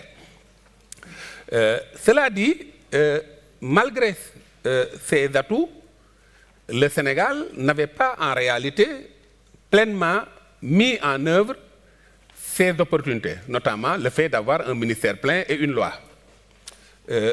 À mon arrivée, avec le régime du président Bassirou Diomaye Diakhar Faye, dirigé par le gouvernement du Premier ministre Ousmane Sonko, j'avais fait une déclaration qui n'a pas plu à nos prédécesseurs en disant qu'on n'avait pas une politique d'économie sociale et solidaire.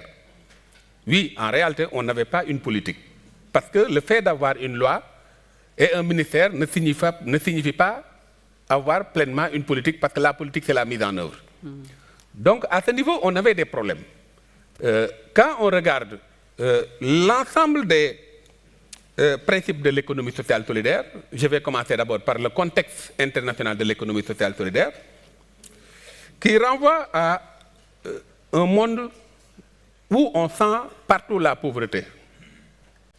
Même dans les pays développés, s'il n'y a pas la pauvreté, il y a l'inégalité. On sent l'exclusion, l'indignité, on sent les guerres, qu'elles soient commerciales ou militaires.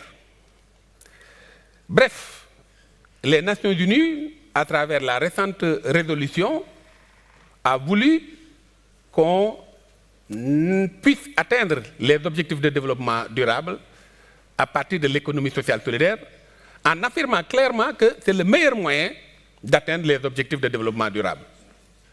Ça, c'est le contexte international, et vous allez comprendre pourquoi j'avais dit que on avait des atouts, mais on n'avait pas bien exploité tout cela en politique. Comme vous le savez, le Sénégal est un pays pauvre. Nous avons une pauvreté qui, au lendemain de l'ajustement structurel, après près de 30 ans du régime du président Senghor et Abdou Diouf, on a eu la première alternance en 2000, qui a coïncidé avec la fin des ajustements structurels préconisés par les institutions de Bretton Woods, comme la Banque mondiale et le FMI. Et cette période, on avait quand même une pauvreté, mais c'est à peine une dizaine de pourcentage, 10% environ, par rapport à la population. Mais au bout d'une dizaine d'années, notamment en 2024, avant que le régime actuel dans lequel je suis ministre ne vienne, la pauvreté a doublé.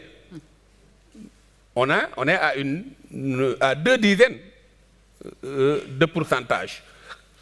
Alors, ceci a amené comme conséquence le manque d'emploi, l'émigration irrégulière que nous connaissons. L'Espagne vit cette émigration irrégulière de jeunes qui proviennent de l'Afrique, de partout, du Sénégal, de tous ces pays d'Afrique. Et ce contexte fait également suite à une population essentiellement jeune, moins de 30 pour 35 plus de 75% de la population à moins de 35%, à moins de 35 ans. Vous voyez la jeunesse de cette population. Et dans ce contexte, également, l'économie est informelle. Nous l'appelons l'économie populaire pour ne pas stigmatiser la frange de la population qui est concernée. Et si maintenant nous regardons les principes de l'économie sociale solidaire, pour parler des politiques qui consistent le thème, les principes de l'économie sociale solidaire, on peut citer parmi ces principes les plus importants. Je fais allusion au volontarisme, à l'inclusion, à la solidarité, à la coopération, à la gouvernance démocratique, à la durabilité, à l'environnement, la préservation du cadre de vie et de l'environnement, à la responsabilité et à la redevabilité, pour énumérer les principes que je considère comme les plus importants.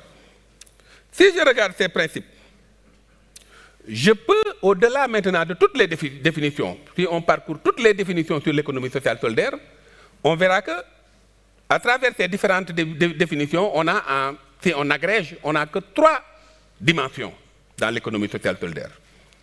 Ces 3 dimensions sont d'abord la production solidaire. C'est là où on a les coopératives.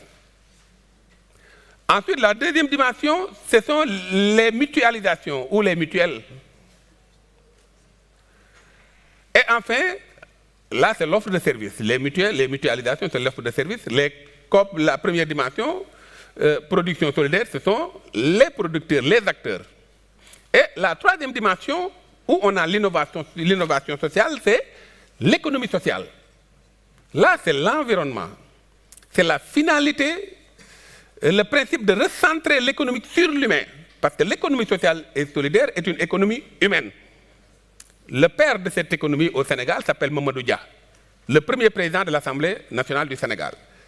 Et lui, il parlait d'économie humaine. Donc la troisième dimension, c'est l'économie sociale, ou si vous voulez, l'économie humaine. Alors, si on considère maintenant ces 3 dimensions dans la politique, moi, quand je suis venu, je me suis rendu compte qu'il n'y avait pas d'action précise que le gouvernement avait menée, malgré l'atout, comme je l'ai dit, malgré les opportunités, malgré les avantages qu'on avait par rapport à beaucoup de pays. Et du coup, nous avons reçu des instructions claires, précises et fermes du président de la République qui veut qu'on fasse des actions très performantes contre la pauvreté. Et le Premier ministre nous a demandé de faire des réalisations de performance qu'on puisse véritablement mesurer. Et c'est là où nous avons pensé faire une proposition de systématisation de l'approche coopérative. Et c'est là où, au Sénégal, présentement, on a 4 types de coopératives. Les sociétés coopératives étaient là, on les a trouvées sur place. Mais on est venu avec 3 types de coopératives nouvelles. Il y a les coopératives urbaines, parce qu'on veut systématiser, on veut généraliser, employer les jeunes, l'essentiel de ces jeunes qui sont au chômage, qui sont dans l'inaction, parce que l'économie sociale solidaire est une économie d'action.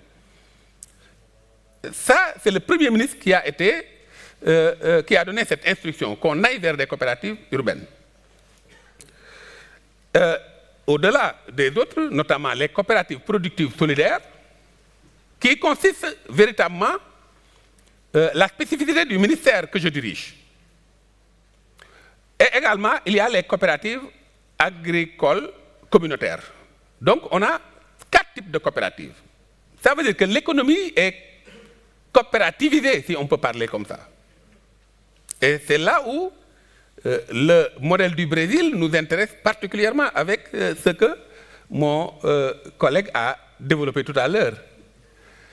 Et à partir de cette approche coopérative, avec les coopératives productives solidaires, nous allons cumulativement réaliser ces 3 dimensions de l'économie sociale solidaire. L'État d'abord a commencé par articuler la microfinance à l'économie sociale solidaire parce que l'essentiel des acteurs de l'économie sociale solidaire sont dans l'économie informelle.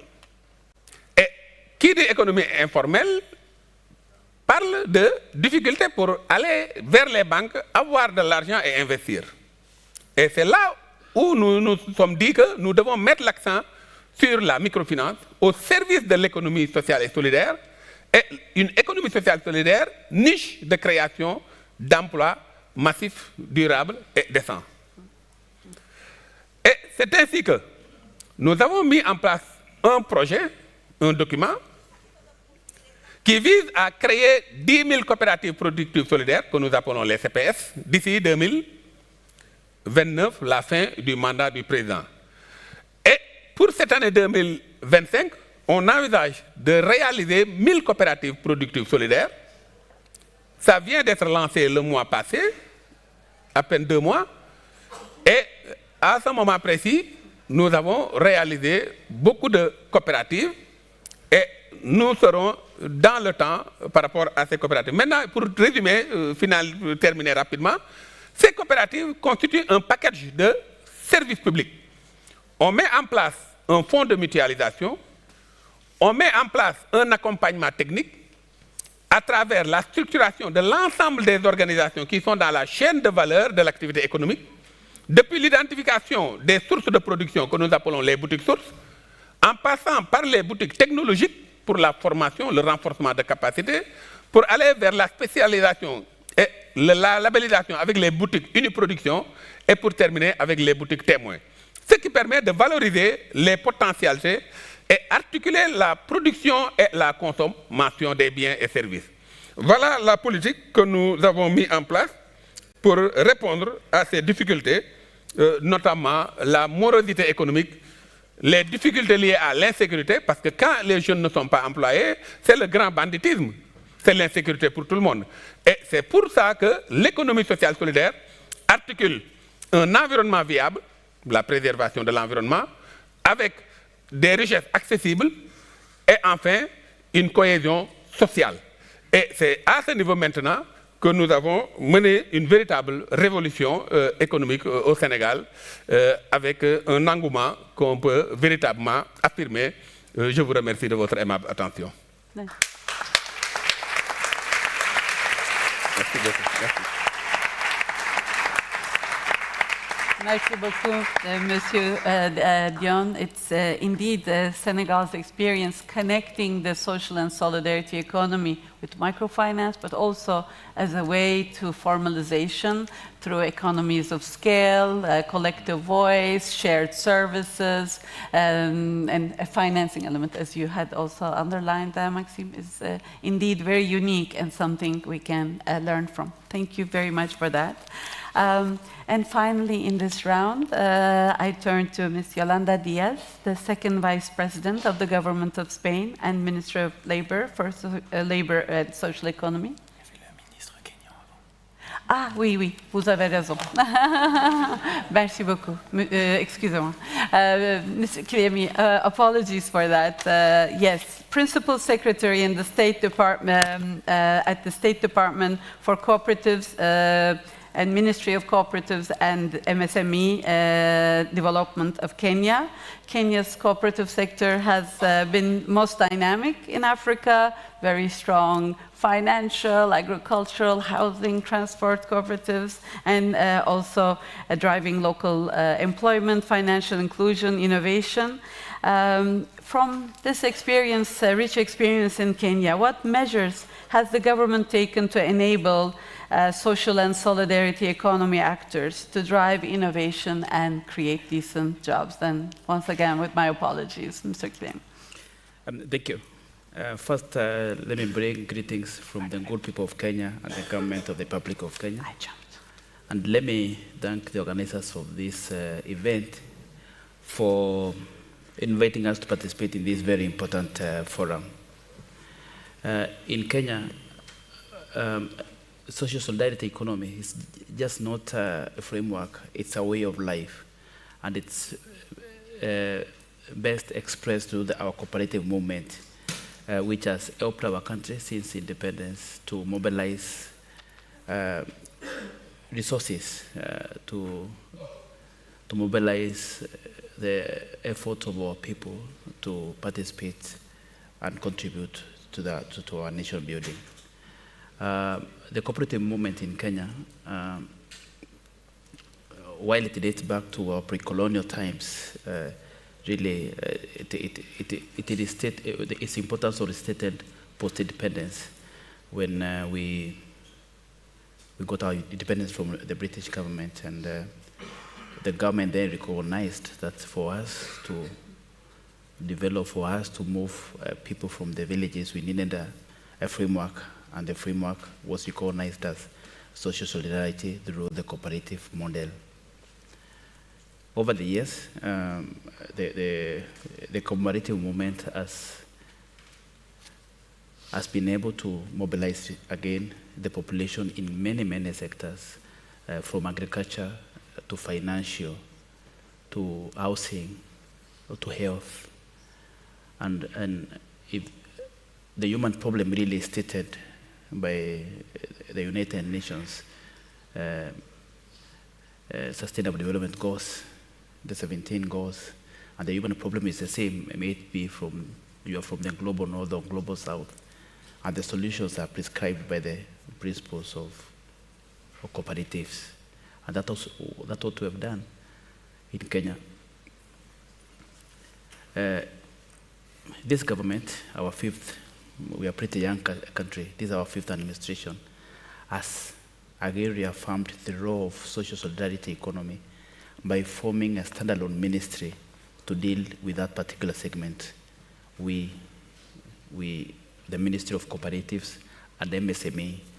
And this again was advised by the need that despite being independent for 60 years, we only have created 4 million jobs.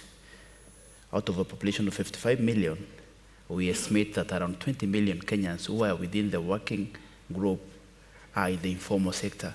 The question is, how do we harness these 20 million of us who are outside the salaried population? In Kenya, the median age is 19. It means our population is pretty very young. We have an educated population, very tech-savvy population. How do we, again, these young people, we are churning out from our universities, we're not able to create jobs for them. How do we make the other sectors more attractive to them to go back? Because traditionally, when you get a university degree, you rush to the next town to try to get a job. The towns can no longer accommodate this population. The government intentionally, through what we are calling bottom-up economic transformation agenda, which is anchored on our nation's long-term development plan, Vision 2030, has restated the importance of social solidarity by anchoring our development pillars on the power of aggregation, and our aggregation model is cooperatives. We, as the Social Solidarity Department of the government, are supporting these pillars, which the only intention again is to answer the question of people, the question of their prosperity, the question of sustainable planet, the question of peaceful coexistence of people, by making sure that we aggregate our people's efforts to feasible, to viable economic units. In Kenya, if you look at the key segments, the anchor of our economy is agriculture. But many people own small pieces of land, 1 acre, 2 acres. When you look at the economic viability, unless they come together. So we are forced by circumstances to come together, to coalesce together through the cooperative movement. And we have seen huge success from the power of coming together. To give you numbers, our tea industry, again organized through the cooperative movement, we are one of the leaders of tea production in the world. Our coffee, we pride it to be the best coffee in the world. 80% is produced by small-scale farmers. In dairy, in fact, our first cooperative was a dairy cooperative formed in 1908 with the help of some priests from, I think, Ireland. We are the best milk processors in Africa now, in sub-Saharan Africa. I think we are competing with some other cooperative in Morocco. But it's just not about production, it's financial inclusion. In Africa, we have a problem with the stretchment of access of finances. In Kenya, when we did the first tier of our law, it focused on agriculture production, and we did very well. In the second law we did post-independence, we did in 1970, it focused on financial inclusion. It focused on financial cooperatives. Today, if you look at Africa, top credit unions, top circles, out of the top 10, Kenya has 7. In fact, financial cooperatives in Kenya have contributed to 30% of the national savings. But what is more outstanding is financial intermediation. Out of the 1.4 trillion we have mobilized from Kenyans in the financial inclusion, members have taken 95% as loans. And that speaks volume of the gap we have when it comes to financial inclusion. We have, because no model is perfect, we have, as a government, other initiatives that focus on sectors of economy that are not able to compete. And from a cultural perspective, women in Africa have been left behind. In Kenya, we have been very intentional. We have products that target that specific sector. We have the Women Fund, for example, that focuses on women business financing. We have the Youth Fund that is working on the young people who have innovative ideas. They are financed through the Youth Fund. We have Uwezo Fund, again, which focuses on rural women, rural young people to support their ideas. In fact, as a government today, in Parliament, we have a startup fund that is looking at a startup bill that is looking at how can we support innovative ideas that are coming out of our young people. But to conclude, out of what we've done in the last 60 years, we pride of ourselves of how this social solidarity economy has supported us and helped us as a country, the cooperative movement. Today, in Africa, we are the only country with a cooperative university. And I'm proud here to say that that cooperative university has a memorandum of understanding with Mondragon University from this region. And we really want to enhance the provisions of that particular memorandum of understanding so that we can have a university that is transforming communities the way Mondragon has done to this region. Today, as I speak to you, we are the only country with a functioning cooperative insurance company. Again, we have been talking about cooperatives, but we talk about regulation, but also we talk about insurance. For us to be seen to be competing with the formal sector, we must be giving our people value, the same value they are getting from other sectors. Today, we brand ourselves as having that particular institution. But in conclusion, it is just not the legacy of what we have, it's the legacy of where we want to go. Because despite all that we have gotten from this particular sector, we see opportunities. We see opportunities to build a better solidarity economy grounded on dignity, grounded on democracy, and importantly on shared prosperity. Allow me to conclude by quoting this man called Jose Maria. The other name is difficult to pronounce. Who wisely said, cooperatives are not just enterprises, they are schools of solidarity and democracy. Let us build and sustain these schools together. I thank you. Thank you.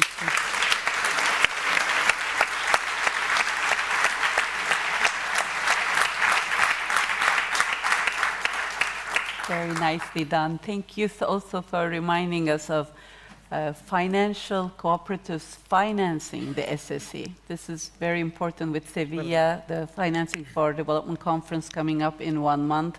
We really need to emphasize this, our member states, that is, emphasize this. And Kenyan coffee being sold, Kenyan cooperative coffee being sold in Danish co-op shops is one of my favorite examples of co-op to co-op collaboration.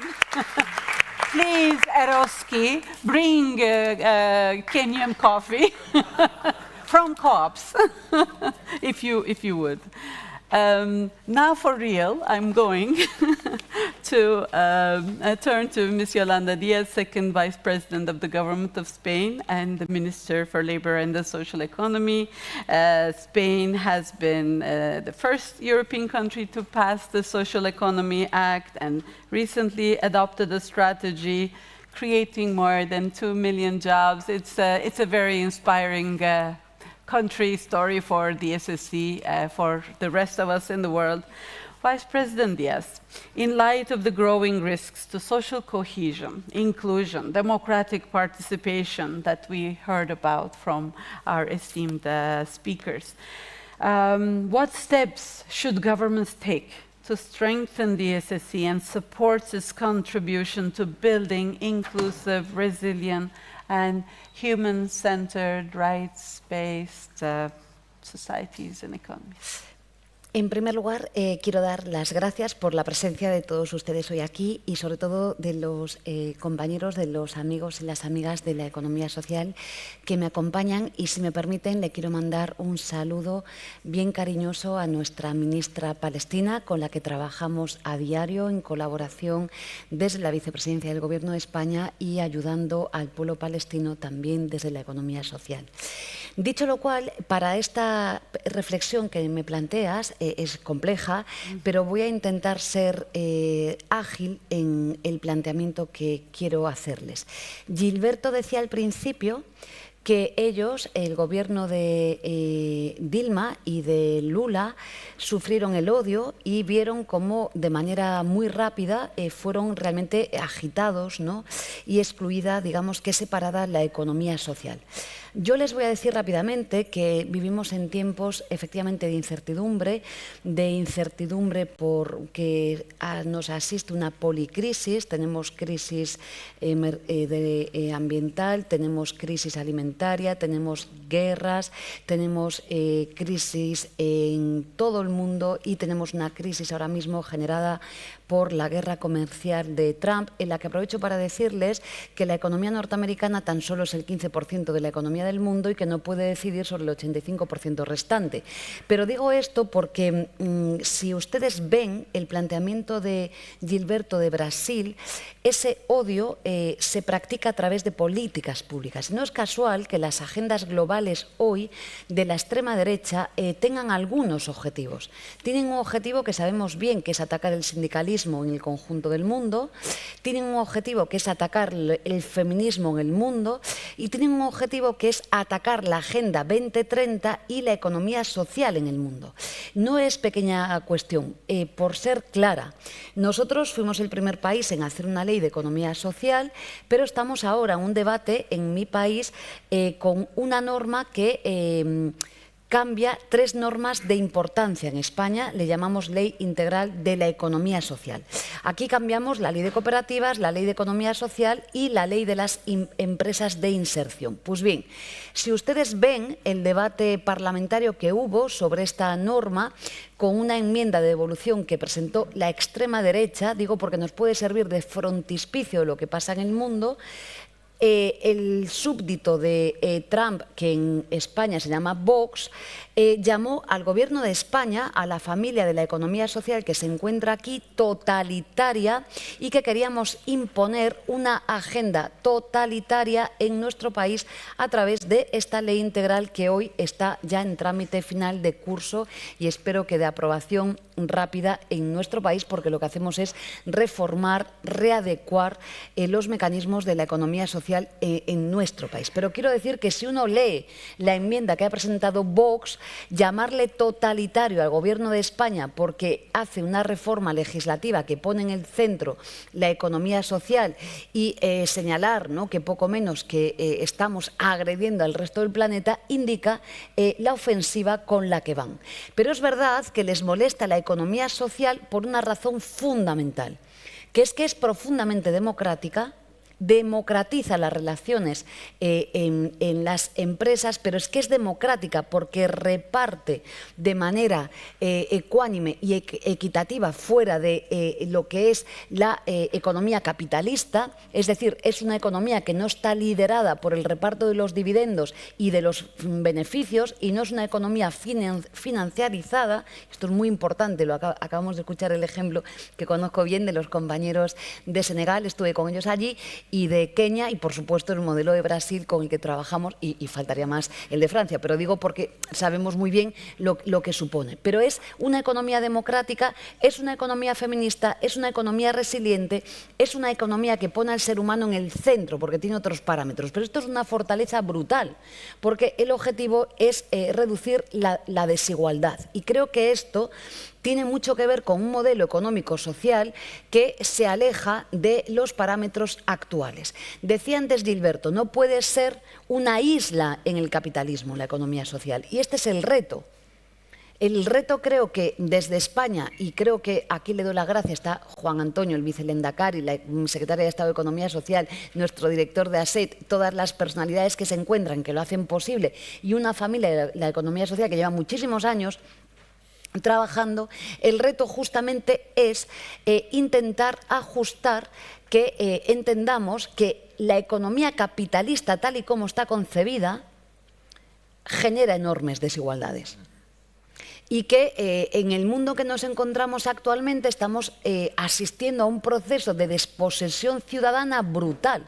Lo que estamos viendo hoy con el ejemplo ¿no?, de Trump, Elon Musk y demás, es un proceso de concentración de capital en poquísimas manos a través de una herramienta nueva que ya no es el petróleo, que probablemente, o también es el petróleo, pero que un dato nuevo que son los datos. Y por tanto, con un proceso de desposesión ciudadana porque no participamos en el manejo capitalista y en el, si me permiten, el cambio de la estrategia neoliberal de los actores que hoy se mueven. Por tanto, el reto de la economía social y sus distintas fórmulas es mayúsculo.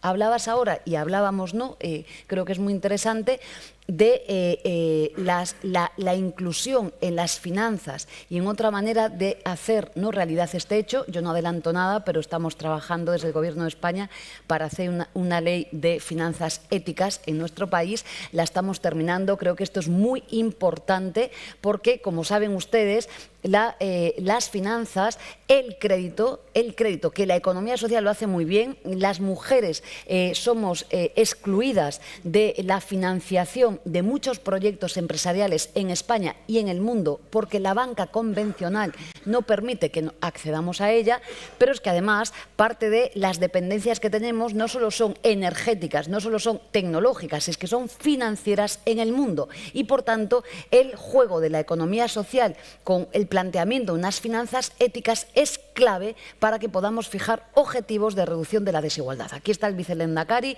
que está comprometido como yo y como todo el Gobierno de España en ello. ¿Qué hay que hacer? Debates de leyes como está haciendo España. Dos, España, yo voy a dar una radiografía muy rápida, miro para Juan Antonio porque lo hemos hecho cosiendo con muchas manos, ¿no?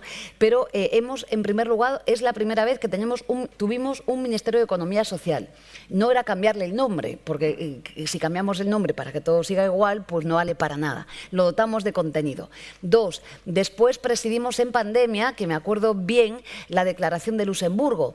Y recordarás, Íñigo y Leire y tantas, pandemia, a mí me toca presidir la declaración de Luxemburgo, me acuerdo bien a nuestro querido comisario Smith, que es un apasionado de la economía social, que eran muy escépticos con lo que íbamos a hacer. Bueno, conseguimos, con el trabajo en común, adherir a la economía social que tenía en aquel momento como 7 Estados miembros adheridos a la misma. Acabamos en la Declaración de Toledo con 18 Estados miembros adheridos a la economía social por la persistencia y por el planteamiento que se ha hecho. Pero seguimos avanzando en una estrategia de economía social, seguimos avanzando. Después tuvimos una vicepresidencia de economía social, creo que somos el único ejemplo, ¿no?, en este momento de vicepresidencia, por tanto, transversalmente se vuelca en la economía social. Después dimos más pasos y dijimos, tenemos una secretaría de economía social, dimos todavía más pasos y tenemos un comisionado de economía social,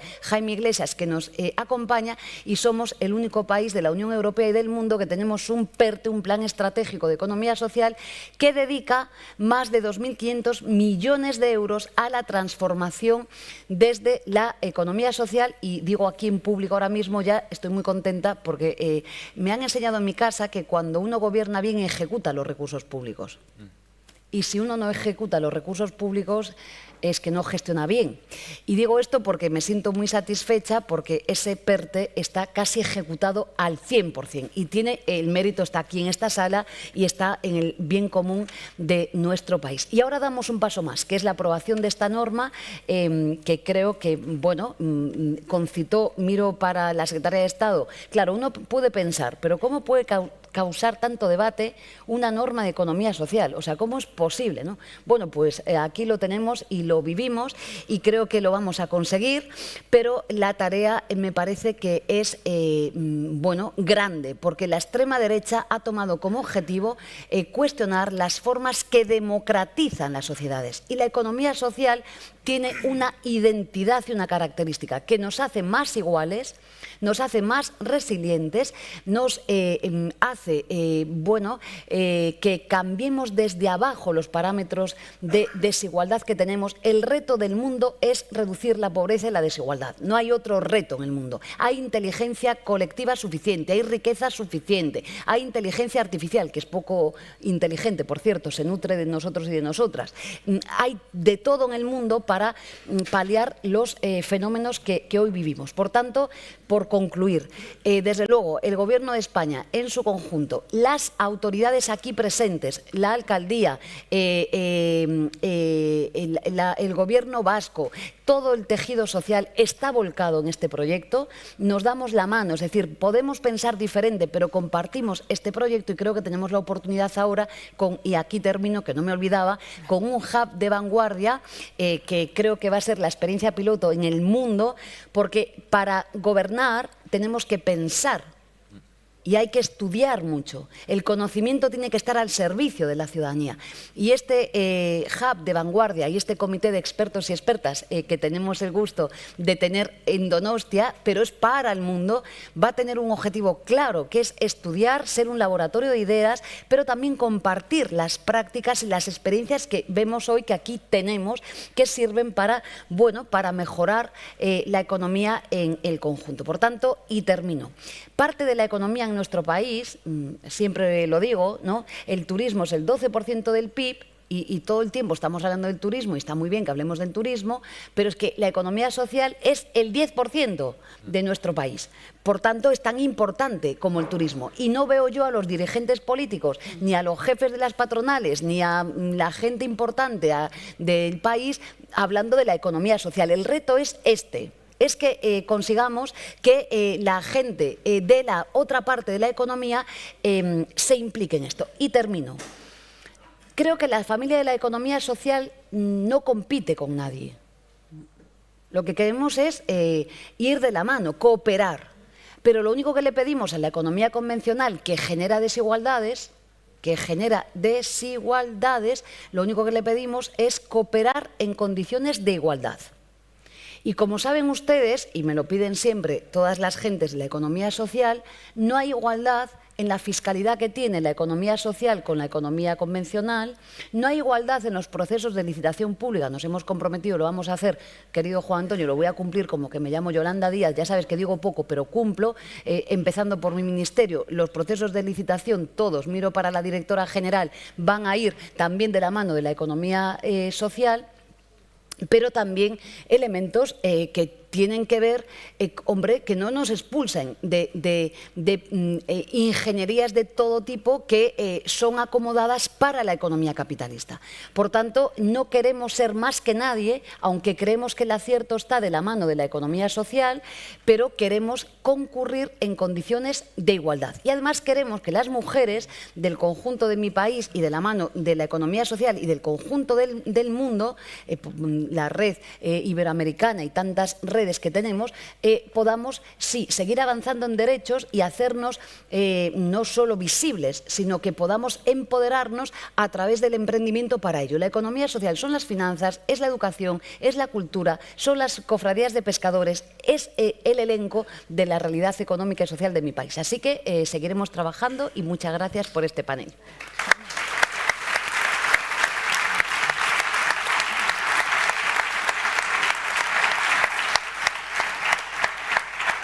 Muchas gracias, Vicepresidente.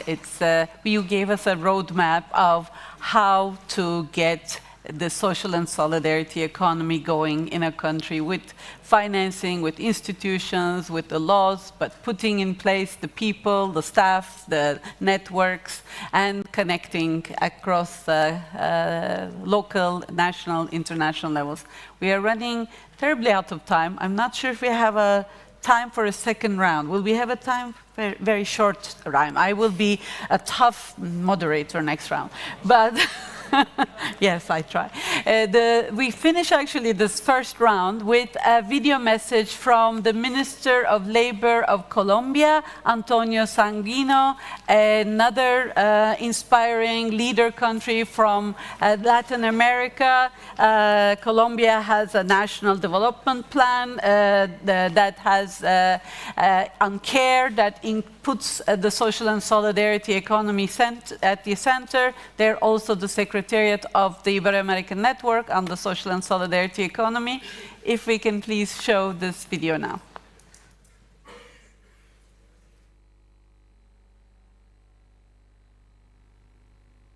Estimada señora Yolanda Díaz, vicepresidenta segunda y ministra de Trabajo y Economía Social del Gobierno de España. Estimado Dion Alisu, ministro de Microfinanzas y Economía Social y Solidaria de Senegal. Respetada Enas Atari, ministra de Trabajo de la Autoridad Nacional Palestina. Estimado Gilberto Carvalho, secretario nacional para la Economía Social de Brasil. Maxime Baduel, delegado ministerial para la Economía Social y Solidaria de Francia. Simil Esim, directora de la Unidad de Cooperativas y Economía Social y Solidaria de la Organización Internacional del Trabajo, y demás asistentes al primer foro ASETT Hub de Vanguardia en Economía Social. Reciban un cordial saludo del Gobierno del Cambio en este importante foro que se desarrolla en San Sebastián, España, y que cuenta con la presencia de cerca de 400 líderes globales, tanto del sector público como privado, y en el marco del cual se realiza este diálogo de alto nivel en el que se busca contar con el apoyo de países aliados en torno a la economía social. Colombia asumió la coordinación de las RIFES con el objetivo de fortalecer la integración de las iniciativas del sector solidario en la región y a nivel global. reiteramos nuestro compromiso en la formulación y materialización de los proyectos que puedan surgir como resultado del intercambio de experiencias, reflexiones y propuestas que resulten en el marco del Hub. Quiero expresar mi más profundo agradecimiento a la vicepresidenta por invitarme a participar en este evento y esperamos continuar trabajando colaborativamente en el fomento de la economía social y del mejoramiento del mundo del trabajo.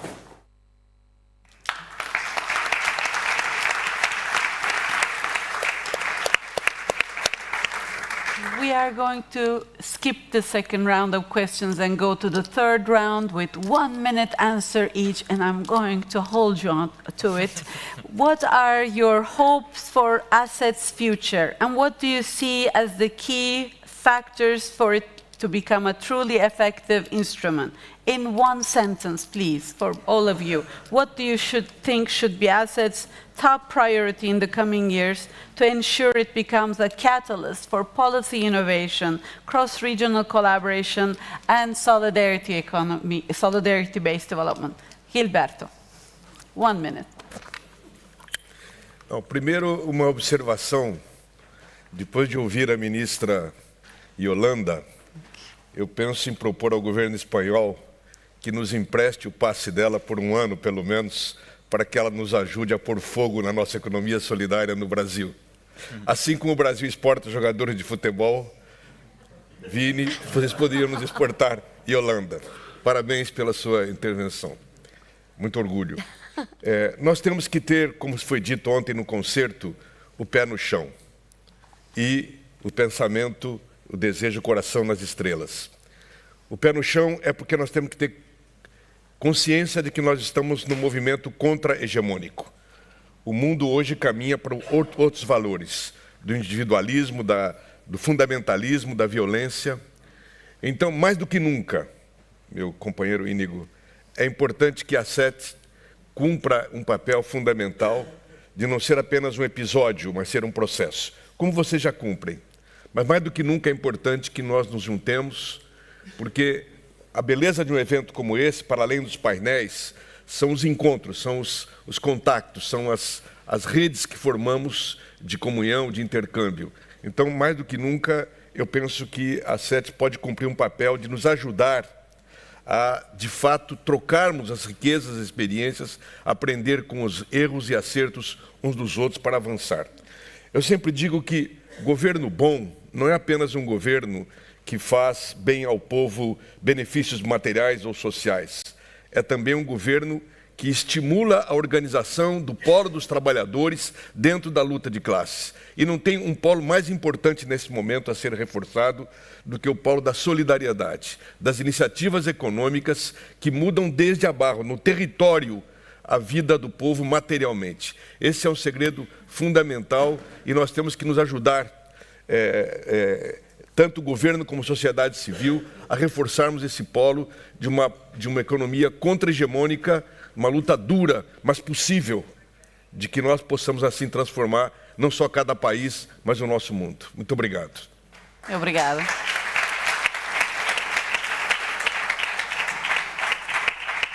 Maxime, same question. 1 minute, go. Thanks. Alors oui, je vais vraiment m'en tenir à 1 minute.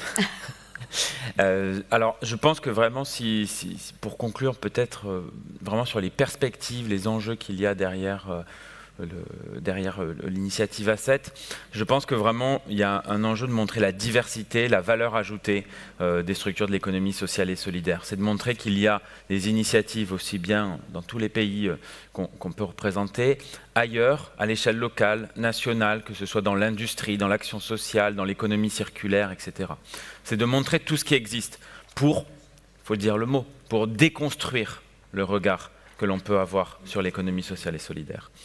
Montrer cette valeur ajoutée, et je pense que d'ailleurs c'est très prometteur quand on regarde les personnes qui sont dans le conseil scientifique, des personnes qui sont intervenues ces 3 jours, pour premièrement renforcer les liens entre les autorités nationales, locales et les écosystèmes de l'économie sociale et solidaire. en fait, finalement, c'est renforcer les liens avec les citoyens, avec la société civile, avec la capacité d'agir, d'engagement, le pouvoir d'être écouté, le pouvoir de reprendre en main son destin. C'est aussi, finalement, questionner les besoins, questionner les rôles, les positions de chacun, être un peu plus horizontal, finalement, travailler en coopération, promouvoir, du coup, cette coopération qui est le moteur, qui est le ciment de l'économie sociale et solidaire. Et enfin, profiter de ces moments pour diffuser ces bonnes pratiques, ces innovations sociales, pour repenser des politiques publiques plus justes, plus durables et plus démocratiques. Merci beaucoup.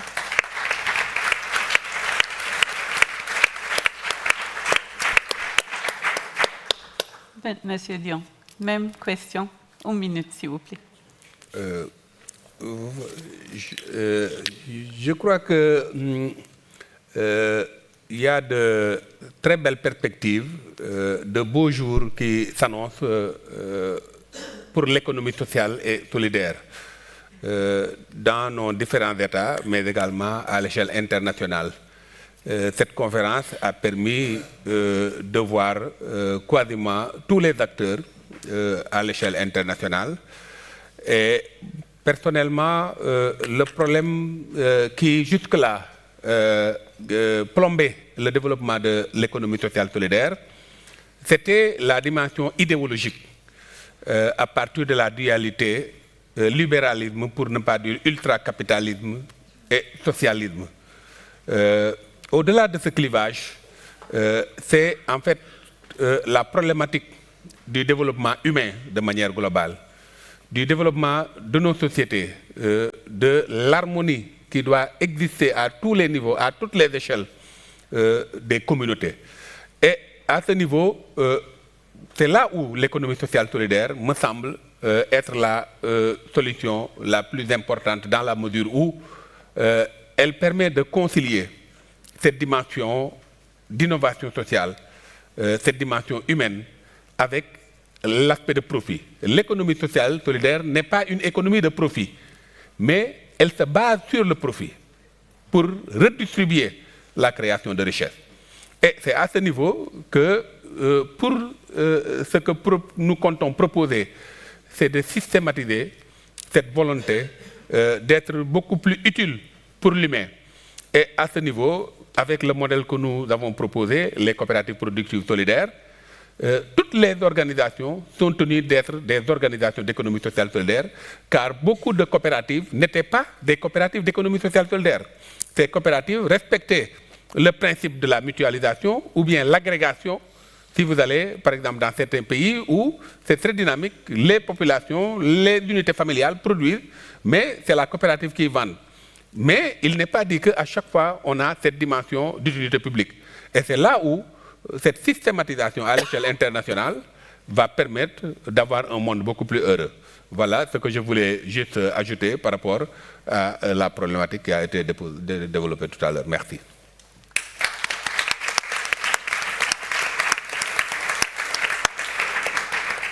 Merci beaucoup, Mr. Dion. Mr. Kilemi, the floor is yours. Oh, thank you.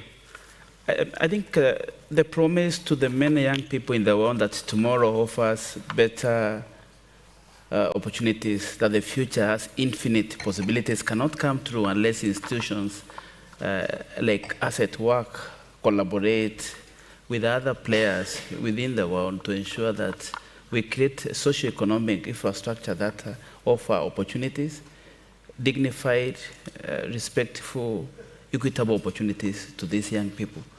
And the future is, as these possibilities, if humankind can come together in a fair way, where we look at what the Global South can give to the Global North and what the Global North can give the Global South. The world naturally has been set up in such a way that it has enough for all of us. And we, who own positions of responsibility, who own positions of influence, how can we work to ensure that the people who come after us meet a world that is better and that is fairer to them than it is to us? Thank you.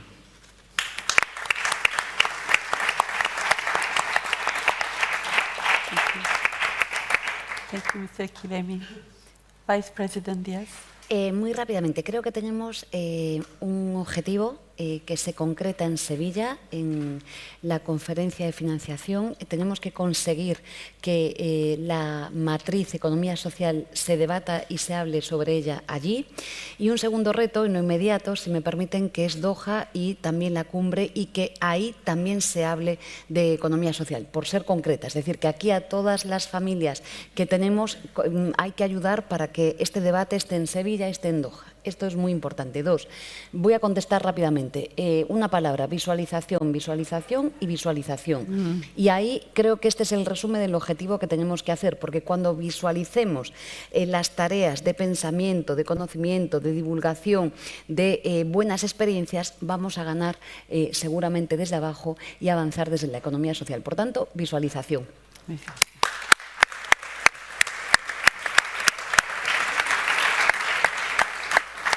I shall not attempt to summarize. What I shall say is that we are lucky to have inspiring leaders like you for a redistributive economy, a more democratic economy, more humane economy. Thank you. You are here, but there are tens and dozens of you also elsewhere, and we keep visualizing and putting those into action, those inspirations into action. Thank you very much. Merci beaucoup. Gracias. Muchas gracias.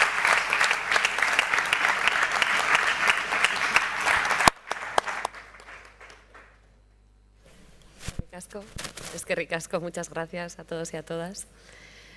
Seguimos, después de agradecer a los participantes de esta mesa, seguimos ahora con la mesa redonda sobre territorio y economía social. Participan en esa mesa e iré llamándolos de uno en uno para que vengan. Elena Pérez, viceconsejera de Trabajo y Seguridad Social del Gobierno Vasco.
Perfecto. Uno que sube.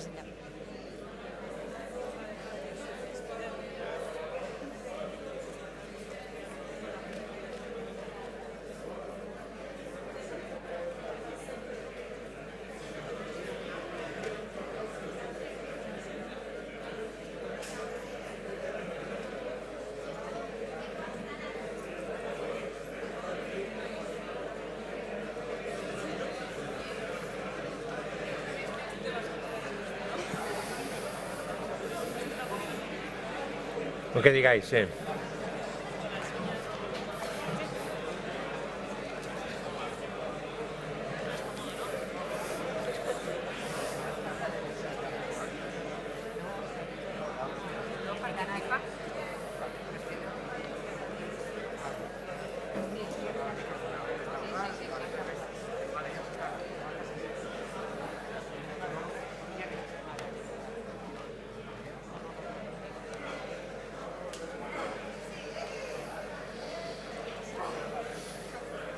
Bien, nos vamos a... Perfecto.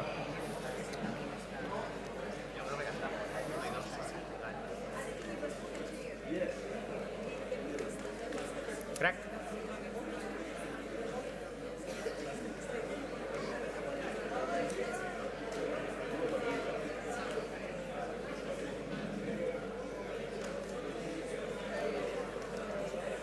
Voy.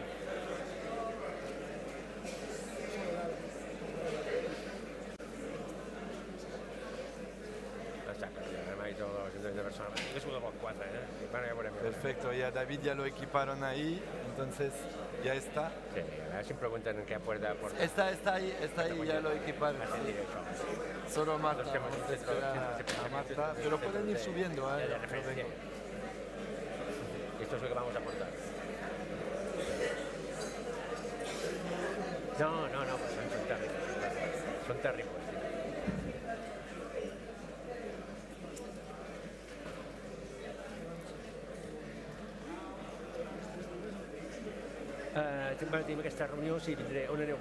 Orain bai, creo que ahora sí que podemos comenzar.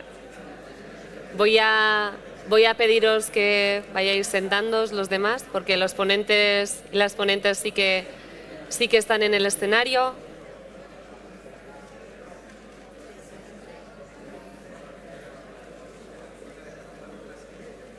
Solo Marta.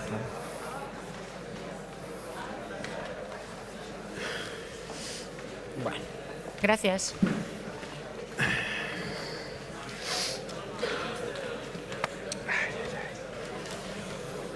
No me voy a mover mucho, que tengo la petaca ahí.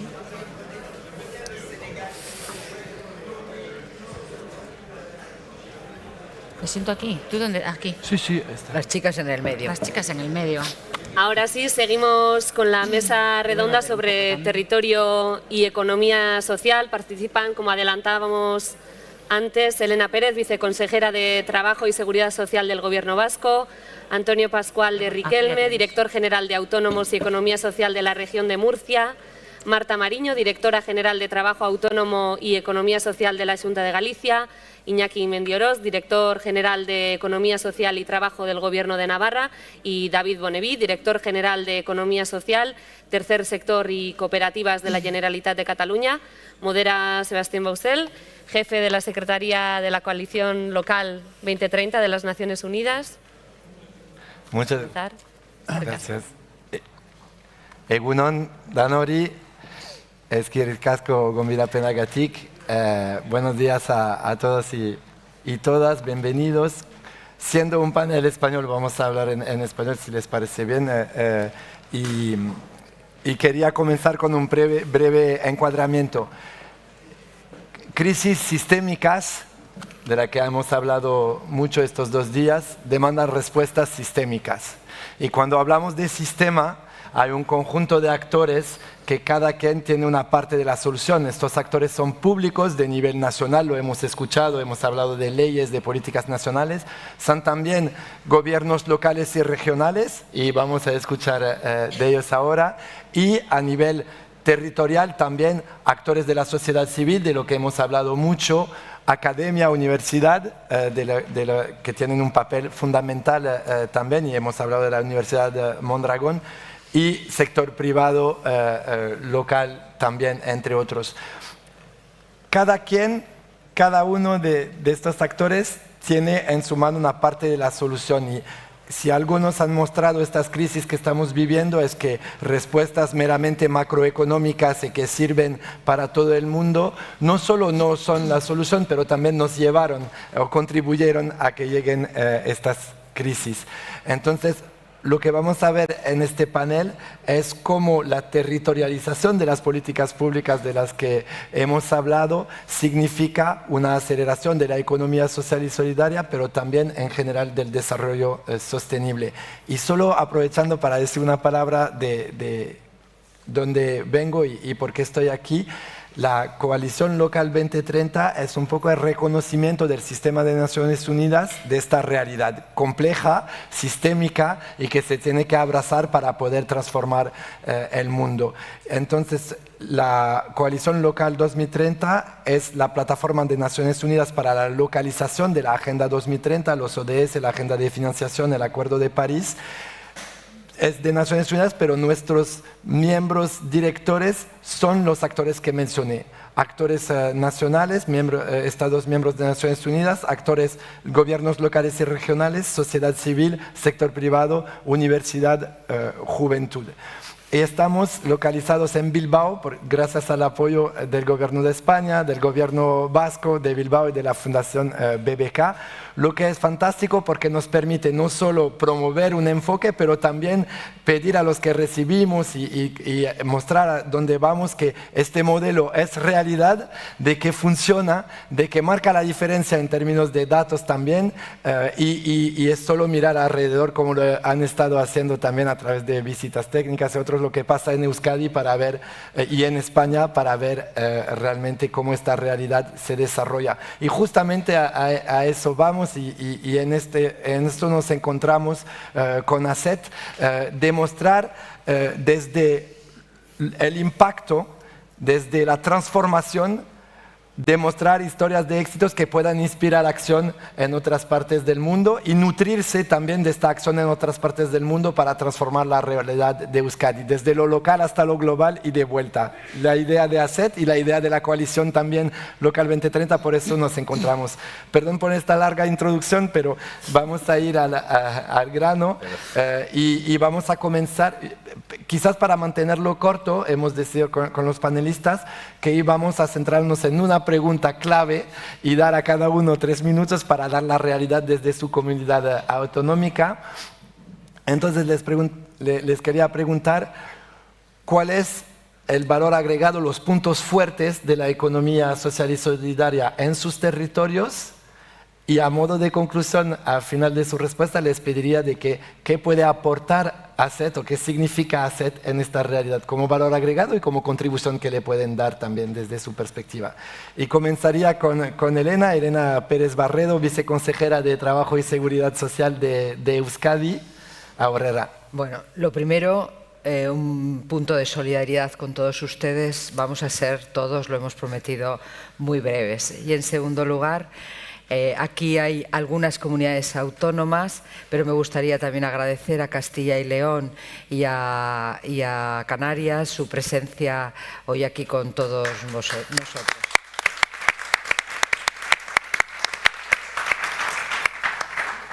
Y en tercer lugar, ya sé que he dicho lo primero, pero en tercer lugar, creo que lo que hoy hacemos aquí es francamente subversivo, ¿no? Lo que todo el mundo piensa es que nos dedicamos a discutir, nos dedicamos a decir improperios y la realidad es otra muy distinta. A veces nos cuesta llegar a la gente y demostrar que colaboramos entre nosotros, que tenemos intereses comunes y que nos mueve la necesidad de construir una sociedad mucho más justa, más igualitaria y más inclusiva. Y eso es lo que nos une, creo, a todos los que estamos hoy aquí presentes y, por lo tanto, como anfitriona, os diría gracias a todos. Bueno, nos preguntabas qué es lo que hace que Euskadi tenga una fuerza importante en economía social. Y voy a dar, yo creo que lo más fundamental, y en algunos casos creo que es conjunto a otras comunidades autónomas, tiene que ver con la colaboración entre las distintas sensibilidades políticas, la colaboración entre los distintos niveles institucionales y la colaboración público-privada.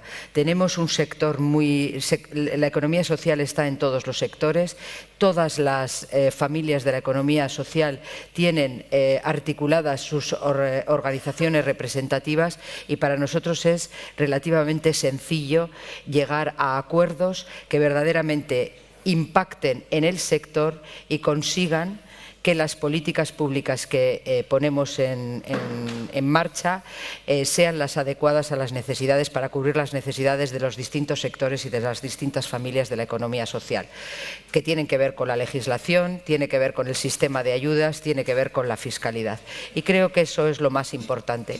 Y cuando hablo del Asett, repito exactamente lo mismo. El Asett es el ejemplo claro de cómo la colaboración público-privada y la colaboración entre distintos niveles institucionales puede hacer crecer ideas o acciones más bien como es la que hoy nos ha unido aquí y que es el germen de algo que tiene que unir no solo a todas las familias de la economía social, no solo a grupos económicos importantes como puede ser en un principio el Mondragón, sino a todos los niveles institucionales de España, niveles autonómicos, locales, que tengan algo que decir, que tengan algo que aportar para la economía social.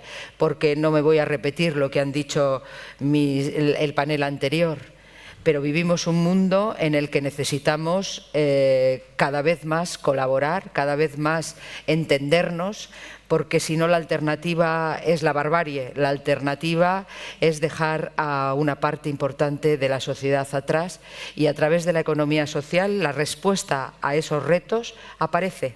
Cuando hablamos de cómo conseguir que la inmigración se incluya, existe una respuesta en la economía social que son las empresas de inserción. Cuando hablamos de arraigo de los procesos de nuestras industrias, ya tenemos ejemplos que son las cooperativas y las sociedades laborales. Cuando hablamos de personas con discapacidad, tenemos la respuesta, son los centros especiales de empleo. Y cogiéndole el testigo a la ministra Yolanda Díez, tenemos que conseguir visibilizarnos, pero no visibilizarnos nosotros mismos, eso ya lo hacemos. Tenemos que visibilizarnos para con los demás.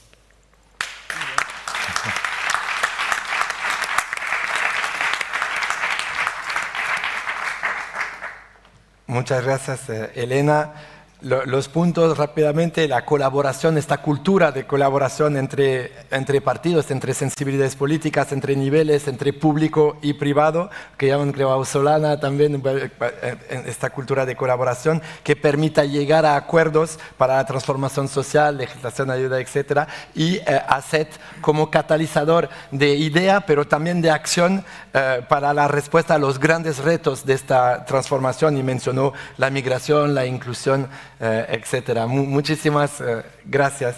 Continuaríamos con Tono Pascual de Riquelme Herrero, director general de Autónomos y Economía Social de Murcia. Tono, la misma pregunta para ti, por favor. Muchas gracias. Pues bueno, un placer estar aquí. Además con la temperatura de mi tierra, unos 40 grados, ya habéis puesto, o sea que muy bien.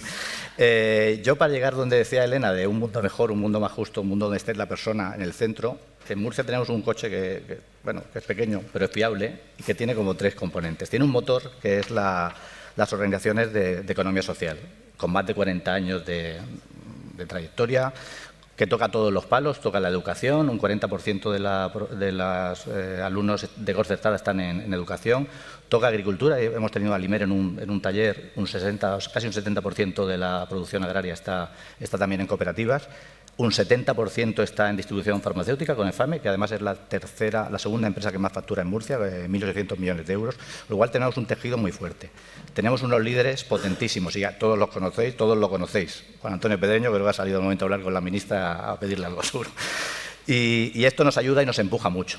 Sin ese poder, sin esas organizaciones no podríamos funcionar nosotros. Hemos pasado de unas 300 cooperativas en los 90 a 2.000 y pico que tenemos este año 25. Y con unos crecimientos del 20% en relación al año pasado, con estas mismas fechas. Y luego tenemos, iba a decir la gasolina, como me dijo Íñigo el otro día, no gasolina, es electricidad, porque es un motor verde, ¿no? Pero tenemos la gasolina, el combustible, que es la administración regional en este caso.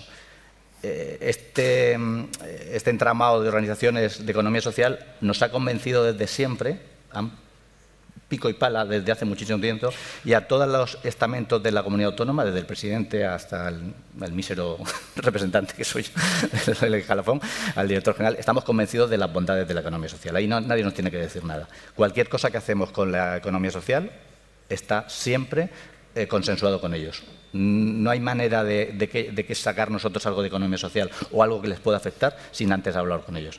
Diálogo social es una cosa que hemos hablado antes, que es uno de los grandes retos de la economía social, estar en la mesa de diálogo social, que algún día estará seguro.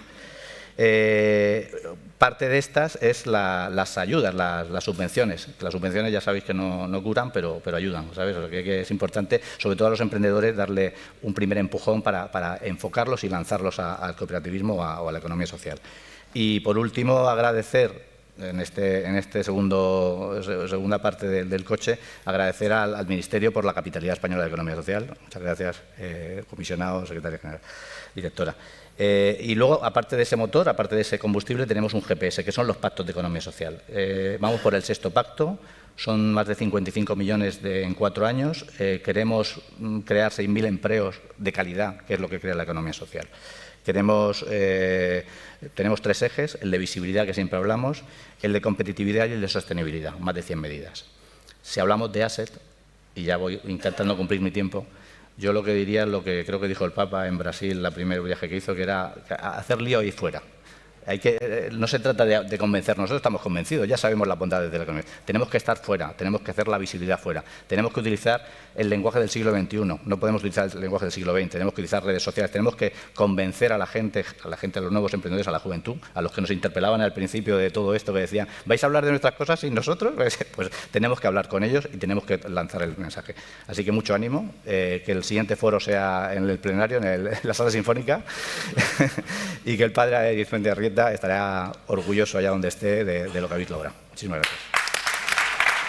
Muchísimas gracias, Tono. El motor, la producción de bienes y servicios, muy interesante ver la importancia que tiene la economía social y solidaria en tu comunidad autonómica de Murcia. El combustible, administración, subvenciones, colaboración también, como estábamos hablando, y los pactos de economía social, muy importante y muy interesante. El valor agregado y la contribución de ustedes a ASETT, llevar esto a círculos que no son necesariamente convencidos o la zona de confort para convencer más allá. Muy interesante. Muchísimas gracias, Tono. Me dirijo ahora a Marta Mariño, directora general de Trabajo Autónomo y Economía Social de Galicia. Marta, misma pregunta, mismo tiempo.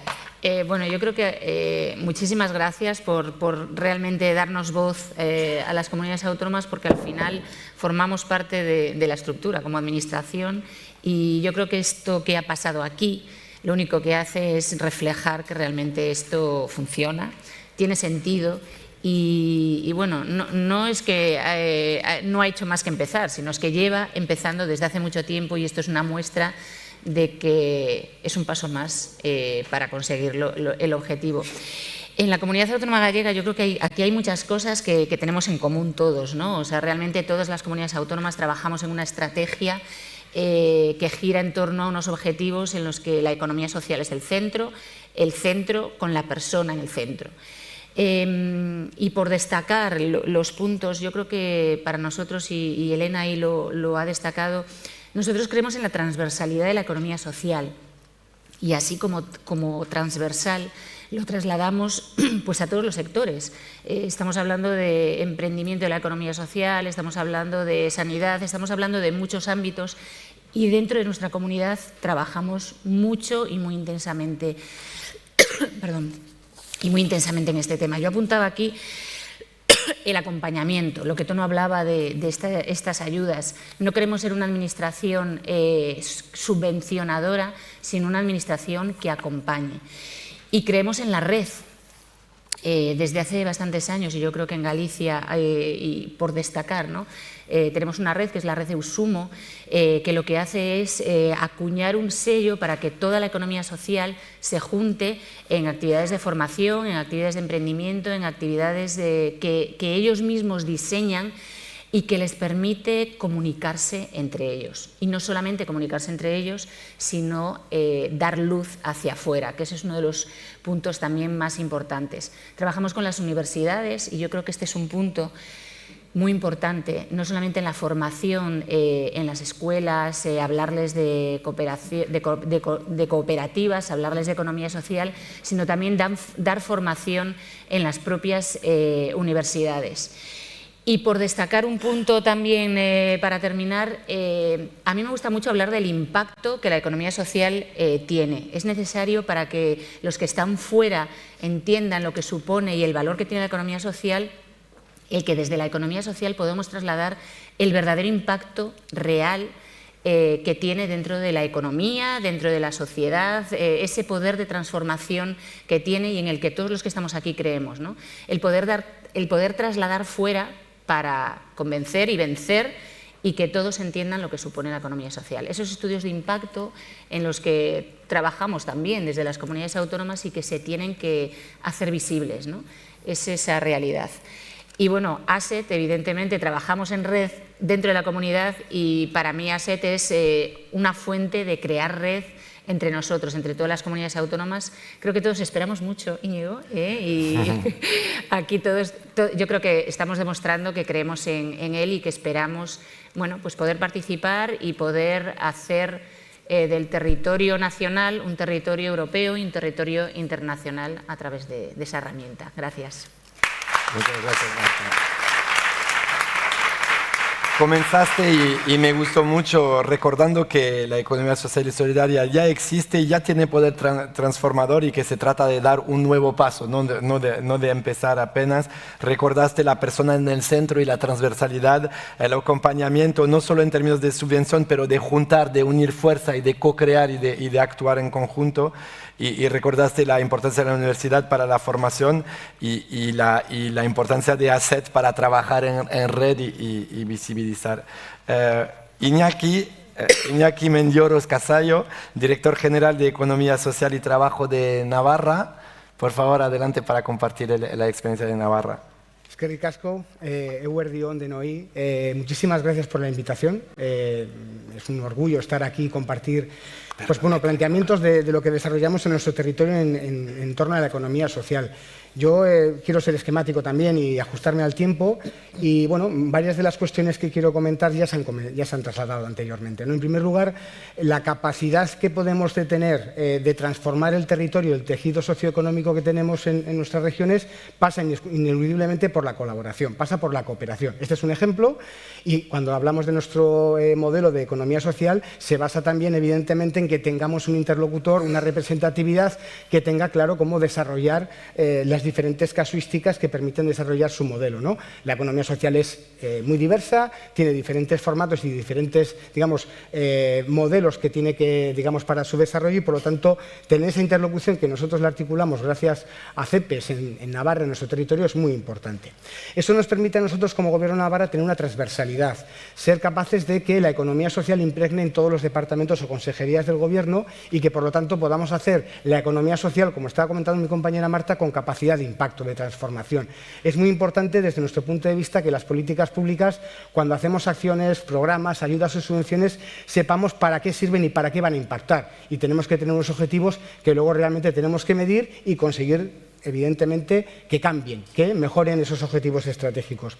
Eso es lo que hemos querido incorporar en nuestro tercer plan de economía social de Navarra para el periodo 25-28, la evaluación de impacto, la gestión de los datos, la coherencia con una política pública transversal y siempre de la mano de la economía social de Cepes, porque en este caso, como ha dicho Tono y mis compañeros, no hay ninguna medida que no la tengamos antes dialogada, consensuada y trabajada y también discutida, porque a veces no todo lo que queremos sale. En segundo lugar, creo que también es un baluarte que no debemos olvidar y se ha mencionado, que es la comunicación, la visibilidad.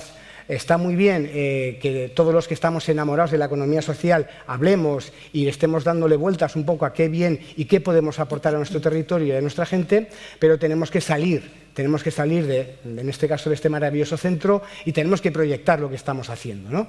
Y la capacidad que podemos, a través del tejido socioeconómico, de transformar la vida de las personas. Y eso yo creo que es un principal reto para todos, porque todo lo que está cayendo en nuestro mundo y en nuestro planeta actualmente está siendo, bueno, pues absolutamente fuera del contexto de lo que es el modelo de la economía social seguramente, pero tenemos que ser capaces de enamorar a los que no nos conocen, de convencer a los que tienen dudas y de hablar de lo que somos capaces de hacer. Y para eso tenemos que generar alianzas, y en Navarra lo estamos trabajando, porque esto es algo que hay que hacer de forma continua, con la educación, con las universidades, con los institutos que tienen que incorporar unidades didácticas relacionadas con la economía social. Hay que hablar que cuando tú quieres hacer un emprendimiento, una cooperativa es un modelo muy factible y muy alineado con tener, lógicamente, una vida digna y un trabajo próspero, pero es que además los valores de la cooperativa posiblemente no se encuentren en otros modelos de la economía ordinaria y, por lo tanto, creo que en el emprendimiento y en la educación tenemos que trabajar de una manera muy clara. Y desde ese punto de vista, hablo de ASETT ahora y termino. Yo creo que tenemos aquí una grandísima oportunidad de trabajar la innovación, de incorporar la innovación en el modelo también de la economía social. Creo que la innovación tecnológica, la que tradicionalmente hemos conocido y que bueno, ahora nos atropella con la inteligencia artificial y todo esto, la tenemos que impregnar de los valores de la economía social. Tenemos que impregnar que esas personas que están diseñando los algoritmos de la inteligencia artificial tengan el sesgo adecuado para trabajar los valores o incorporar los valores de la economía social, de las personas y del modelo que estamos buscando. Por lo tanto, tenemos que traccionar esa colaboración. Desde ese punto de vista, yo invito y creo que debemos trabajar en esa dirección desde un punto de anclaje como ASETT para que la innovación en todas sus acepciones coexista, comparta proyectos, enriquezcan proyectos mutuamente y que por lo tanto tengan mayor capacidad de impacto. Creo que desde ese punto de vista buenas prácticas, trabajar en red, intercambiar experiencias, pues no va a hacer más que sumar y como hemos dicho yo creo que todos y todas las que estamos aquí, pues generar mayor impacto y cambiar y transformar pues modelos que creemos que son muy positivos. Muchísimas gracias. Muy bien. Mires que Iñaki, hablabas de la representatividad y de la diversidad y lo que supone un mecanismo como Cepes para permitir tener esta interlocución con la diversidad de la economía social y solidaria, la importancia de la evaluación de políticas, de medir el impacto de la contribución a todos los sectores y de la importancia de la comunicación también y de ir a contar las historias. Y me gustó mucho que terminaste con ASETT, con esta idea de innovación fundamental. Y la innovación prospera, se sabe, no solo por genios o por elementos individuales, sino con ecosistemas. Y la economía social y solidaria supone este ecosistema favorable a la innovación. Y continuaría y cerraríamos este panel con David Bonvehí, director general de Economía Social, Tercer Sector y Cooperativas de Cataluña. David, muchas gracias por estar con nosotros. Adelante. Gracias a vosotros, Egunon, buen día, buenos días. Estamos muy contentos como Cataluña estar aquí con todos vosotros. Yo vengo de un territorio, de un país pues que llevamos la economía social en nuestro ADN. Y lo llevamos porque yo cuando era joven, o más joven, cuando era muy joven, me pensaba que la cooperativa de mi pueblo o la confraría de pescadores de mi tío o la fundación que trataba con personas con discapacidad de mi comarca, pues eran únicas. Y no. Después, cuando me hice mayor, vi que esto estaba en toda Cataluña y estaba en todo mi país. Y aprendí que era un país nuestro, un territorio, pues que la gente, por necesidad y también por manera de ser, pues se habían agrupado y habían intentado buscar soluciones a lo largo de la historia, pues en estos modelos de la economía social que tanto hoy nos representan y que sirvieron en su día y tienen que servir en la actualidad y tienen que servir en el futuro. Nosotros, como Gobierno de la Generalitat de Cataluña, creemos en la economía social, estamos comprometidos. Yo tengo una dirección general que es la mejor de todas, porque tiene un presupuesto de más de 250 millones de euros, que por una dirección general en Cataluña es mucho dinero. Y ustedes dirán, ¿por qué es tanto dinero? No, porque aquí pues hay toda la financiación de los centros especiales de empleo. Aquí me acompaña, por ejemplo, el Grupo Aurea, que es referente en una comarca con personas con discapacidad intelectual, y también los 200 centros especiales de empleo, las 80 empresas de inserción y las más de 4.000 cooperativas y cooperativas referentes que tenemos en Cataluña, que son referentes no en el sector cooperativo de la economía social, sino referentes en todos los sectores. Tenemos la principal farmacéutica, la de distribución de farmacéutica, Fedefarma, tenemos Abacus, que es una cooperativa cultural también referente en Cataluña, tenemos más de 200 cooperativas agrarias que también con sus productos son referentes, y todo este sistema acompañado de una confederación de cooperativas, unas federaciones de cooperativas cooperativas y unos dispositivos de creación de cooperativas en todo el territorio, pues han hecho que tengamos un país que se crea economía social y que se cree mucho pues el modelo cooperativo. Retos que tenemos en el futuro, pues tenemos mucho. Yo creo que la comunicación es básica, la visualización es básica. Tenemos que intentar que la otra economía y que todos los ayuntamientos y la administración nos entienda más. Nosotros apostaremos por la contratación pública reservada a favor de las empresas de economía social y en este sentido pues estamos enhorabuena porque este martes que viene en el Parlamento de Cataluña también se va a aprobar inicialmente la Ley de Economía Social. Es una ley que solo ha habido una enmienda a la totalidad también del partido de extrema derecha, o sea que esto ya va a pasar también, pero estamos muy contentos porque con esta ley se fomentará y se promocionará pues todo aquello que es contratación pública a favor de las empresas de economía social y también va a fomentar pues la relación que tenemos con todos los niveles de administración en Cataluña. Nosotros estamos muy orgullosos de la colaboración que tenemos con el Ayuntamiento de Barcelona, que es nuestra capital y que se ha creído la economía social desde hace mucho tiempo. Hemos hecho proyectos compartidos con ellos, estamos muy contentos pues con la participación y la colaboración que tenemos con las universidades y centros también de conocimiento y en este sentido creemos que podemos aportar en el Hub ASETT pues estos centros de conocimiento, este tipo de cooperativismo diferente que tenemos en Cataluña de las viviendas, cultural, de sectores pues que veo que en Europa pues no hay muchas y nosotros tenemos. Y si nos queréis, pues Cataluña va a estar aquí con este montaje de Íñigo, porque, y con esto acabo, yo para convencer a los que mandan de verdad, que son los funcionarios que tengo en mi dirección general, hicimos un encuentro con los 150 funcionarios y vino Íñigo a explicar esto. Y todos han quedado encantados, o sea que esto ya entraremos a tope aquí. Y nada, que estamos muy contentos, estamos muy comprometidos y esto lo vamos a hacer bien y Cataluña quiere ser importante también en este hub. Muchas gracias. Muchas gracias, muchas gracias. Y enhorabuena por la ley de... Resaltando muy rápidamente, hablaste, me gustó mucho que partir de lo hiperlocal, la comunidad, e ir para lo territorial cuando te diste cuenta de que eso existía a escala territorial en Cataluña y agrupar para encontrar soluciones en conjunto. El compromiso a nivel de gobierno, hablabas de la Generalitat, de todo el gobierno y no solo de una dirección o de un sector. La importancia de la financiación también, como le estábamos hablando, y obviamente la visualización. Mencionaste la licitación pública, que me parece también un tema muy importante que la ministra habló también. Es un enfoque de todo el gobierno, de toda la sociedad para apoyar estos sistemas de los que hablabas. Y para ASETT, resalto porque dijiste varias cosas, pero me gustó mucho el hecho de que también puede ayudar para dentro del territorio, a contar la historia, a darle fuerza al esfuerzo que ustedes hacen internamente para agrupar estos sistemas y transformar la sociedad.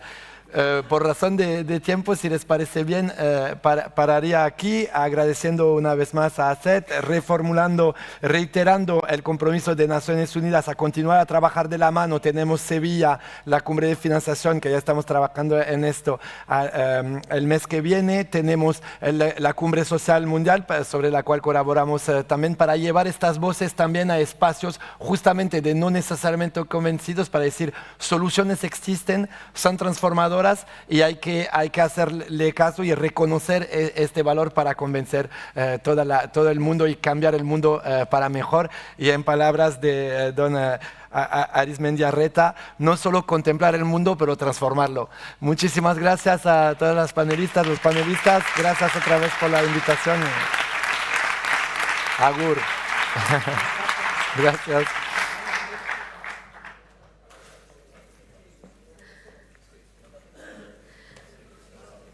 A la foto.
Eskerrik asko a las ponentes, a los ponentes. Conectamos ahora con Sevilla para poder ver dos vídeos. Conectamos con el Congreso de la Federación Andaluza de Empresas Cooperativas, que celebra su 30º aniversario y nos han mandado estos dos vídeos.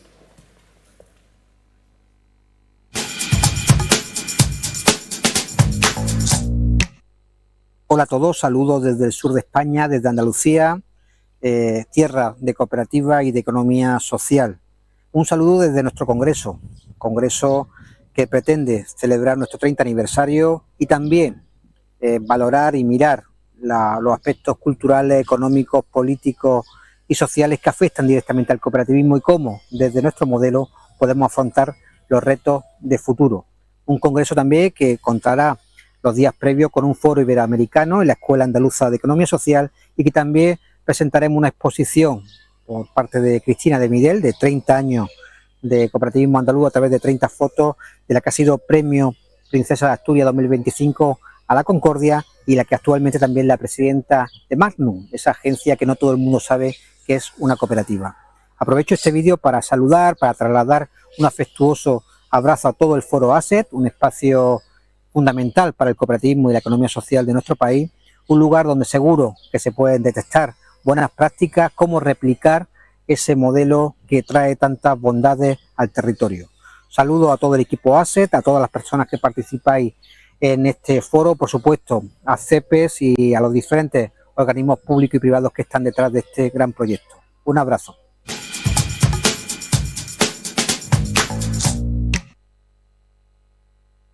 Hola, buenos días, saludos desde Andalucía. Agradecer en primer lugar la invitación a esta primera edición del Foro Internacional de ASETT, un espacio creado para compartir y visibilizar los grandes retos del cooperativismo y de la economía social. Desde la Junta de Andalucía y concretamente desde la Consejería de Empleo, Empresa y Trabajo Autónomo, queremos apoyar este proyecto tan necesario para la difusión y el reconocimiento del sector de la economía social y especialmente este Año Internacional de las Cooperativas. Esta iniciativa, diseñada para incentivar la economía social y de la que ya tuve el privilegio de disfrutar en su lanzamiento el pasado 16 de enero con el Hub de Vanguardia de la Economía Social. Me hubiera encantado compartir la mesa en la que estáis hoy del territorio de economía social con el resto de compañeros y compañeras de otras comunidades autónomas que apuestan por este modelo, pero me ha sido imposible al coincidir con el Congreso conmemorativo del 30 aniversario de FAECTA, que es la Federación Andaluza de Empresas Cooperativas que ha hecho tanto por la economía social desde su constitución, un aliado incondicional en las políticas activas en economía social desarrolladas por la Consejería. Desde Andalucía se apuesta decididamente por la economía social y muestra de ello es la evolución creciente de este sector en nuestra región. Los últimos datos muestran cómo más de 11.200 entidades con más de 200.000 empleos vinculados, un 6,2% del empleo de la comunidad. Así, en Andalucía hemos pasado de 2.000 cooperativas a finales del 2011 a las 6.300 cooperativas que tenemos en la actualidad. El Gobierno de la Junta de Andalucía ha mostrado siempre un firme compromiso con el cooperativismo, reconociéndolo como la mejor forma de hacer una economía que contribuya al desarrollo económico y social de nuestra región.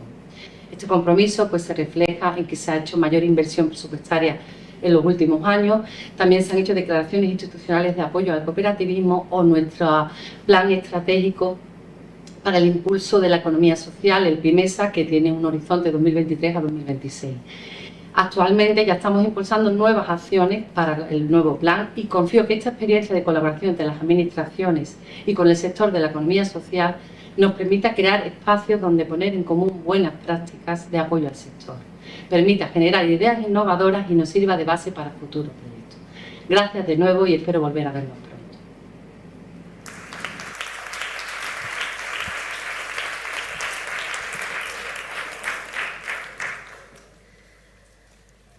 Eskerrik asko, y para clausurar este primer Foro Internacional ASETT recibimos de nuevo a Yolanda Díaz, vicepresidenta segunda y ministra de Trabajo y Economía Social. Un aplauso, ministra.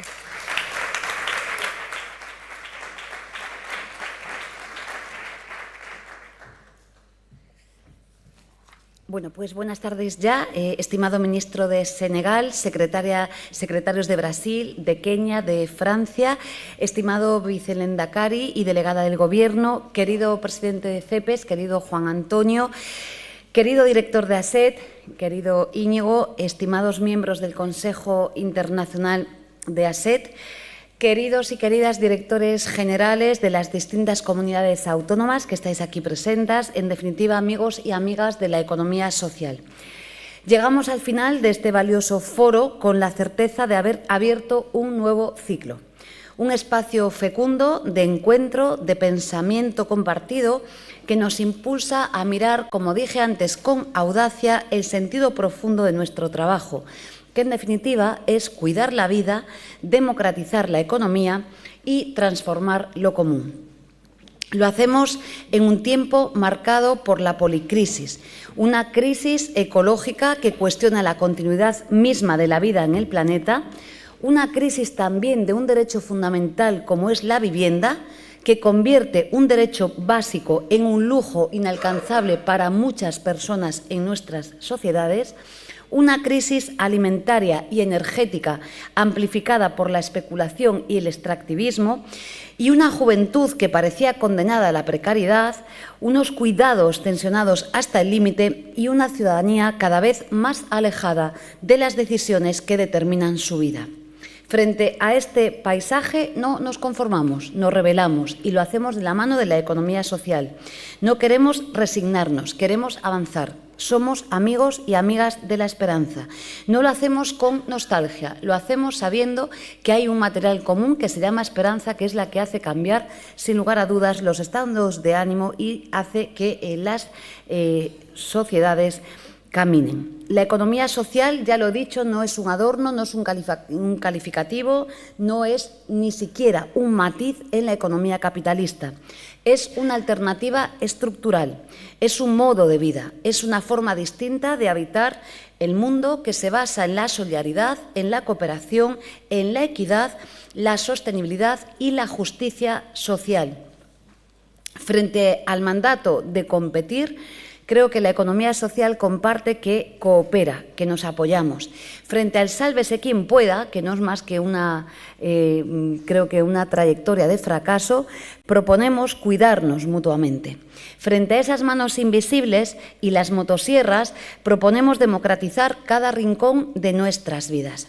Y sobre todo proponemos construir en positivo. Porque no basta con romperlo todo, con destruir. Insisto, no va de resistir. Necesitamos levantar una nueva arquitectura que sea económica y que empiece desde abajo. Y la economía social, si me permiten, tiene los valores, las prácticas y la legitimidad democrática justamente para hacerlo. Lo hemos visto en todos los ámbitos donde se concentran hoy las grandes fracturas sociales. Lo he citado en el derecho a la vivienda. Tenemos iniciativas de economía social que garantizan el acceso digno desde modelos sostenibles y comunitarios. También en la transición energética, con propuestas que entienden la energía democratizada, distribuida como un bien común, no como una mercancía.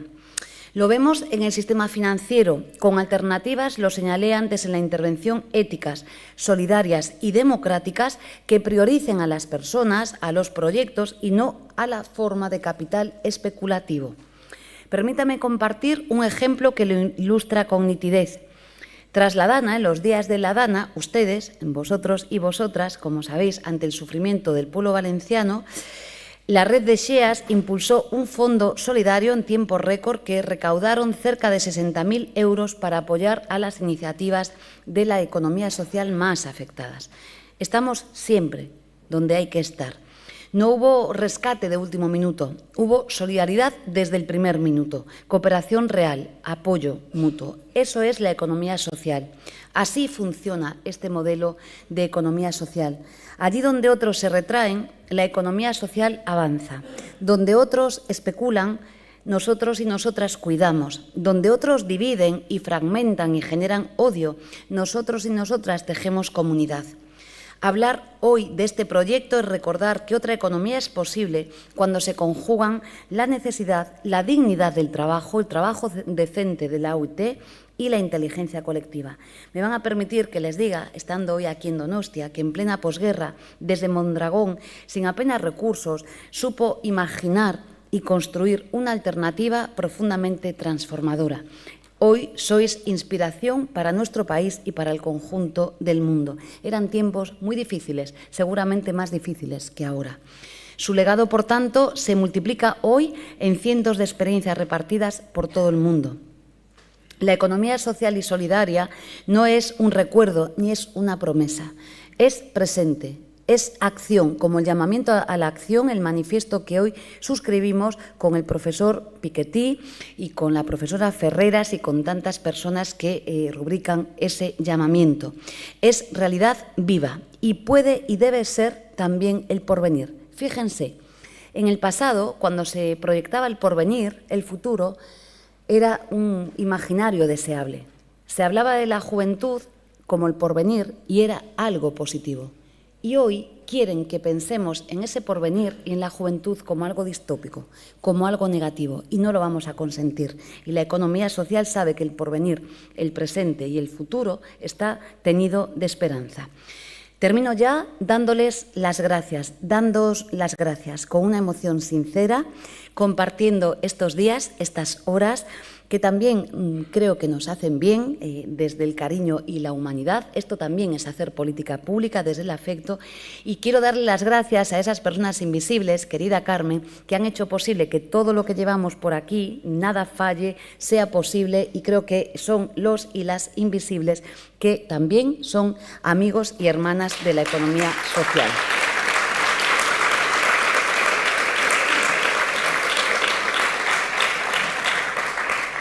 Y si me permiten, gracias a ASETT, que nace con una vocación global, desde lo local, soñando, pero desde una vocación inclusiva y transformadora.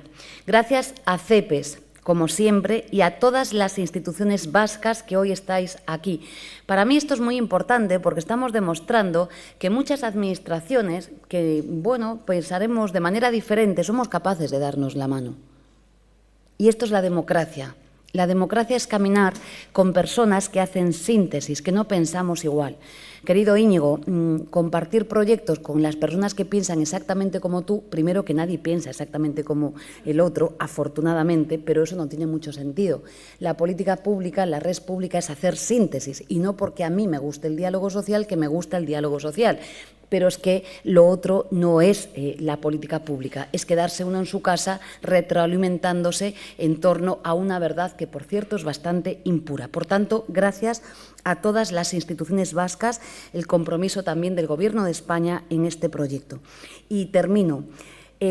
Gracias a esas personas y familias de la economía social que, a modo de malla, estáis en todo el país haciendo cosas maravillosas, desde Galicia, tengo que hablar un poco de Galicia, que soy gallega, pasando por Murcia, que lo hace ya Juan Antonio, que está allí, pero por todo el país. En definitiva, creo que sois quienes hacéis que tengamos sentido.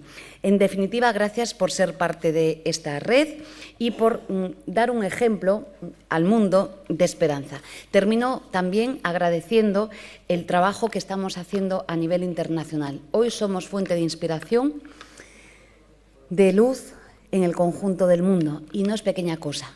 Creo que tenemos hijos e hijas que se merecen vivir con dignidad y, desde luego, por parte del Gobierno de España, si de nosotros y nosotras depende, no va a ser. Muchas gracias y mucha suerte.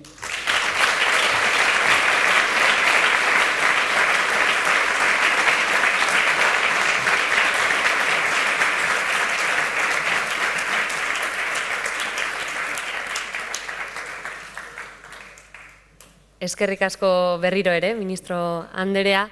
Eskerrik asko guztioi egun hauetan hemen egoteagatik, munduko hainbeste txokotatik etortzeagatik. Gracias a todos y a todas por venir de tantos lugares del mundo, por participar en este primer Foro Internacional ASETT. Cerramos ya este foro con estas palabras, con el agradecimiento de la ministra y agradeciéndoos una vez más haber acudido aquí a Donostia. Eskerrik asko.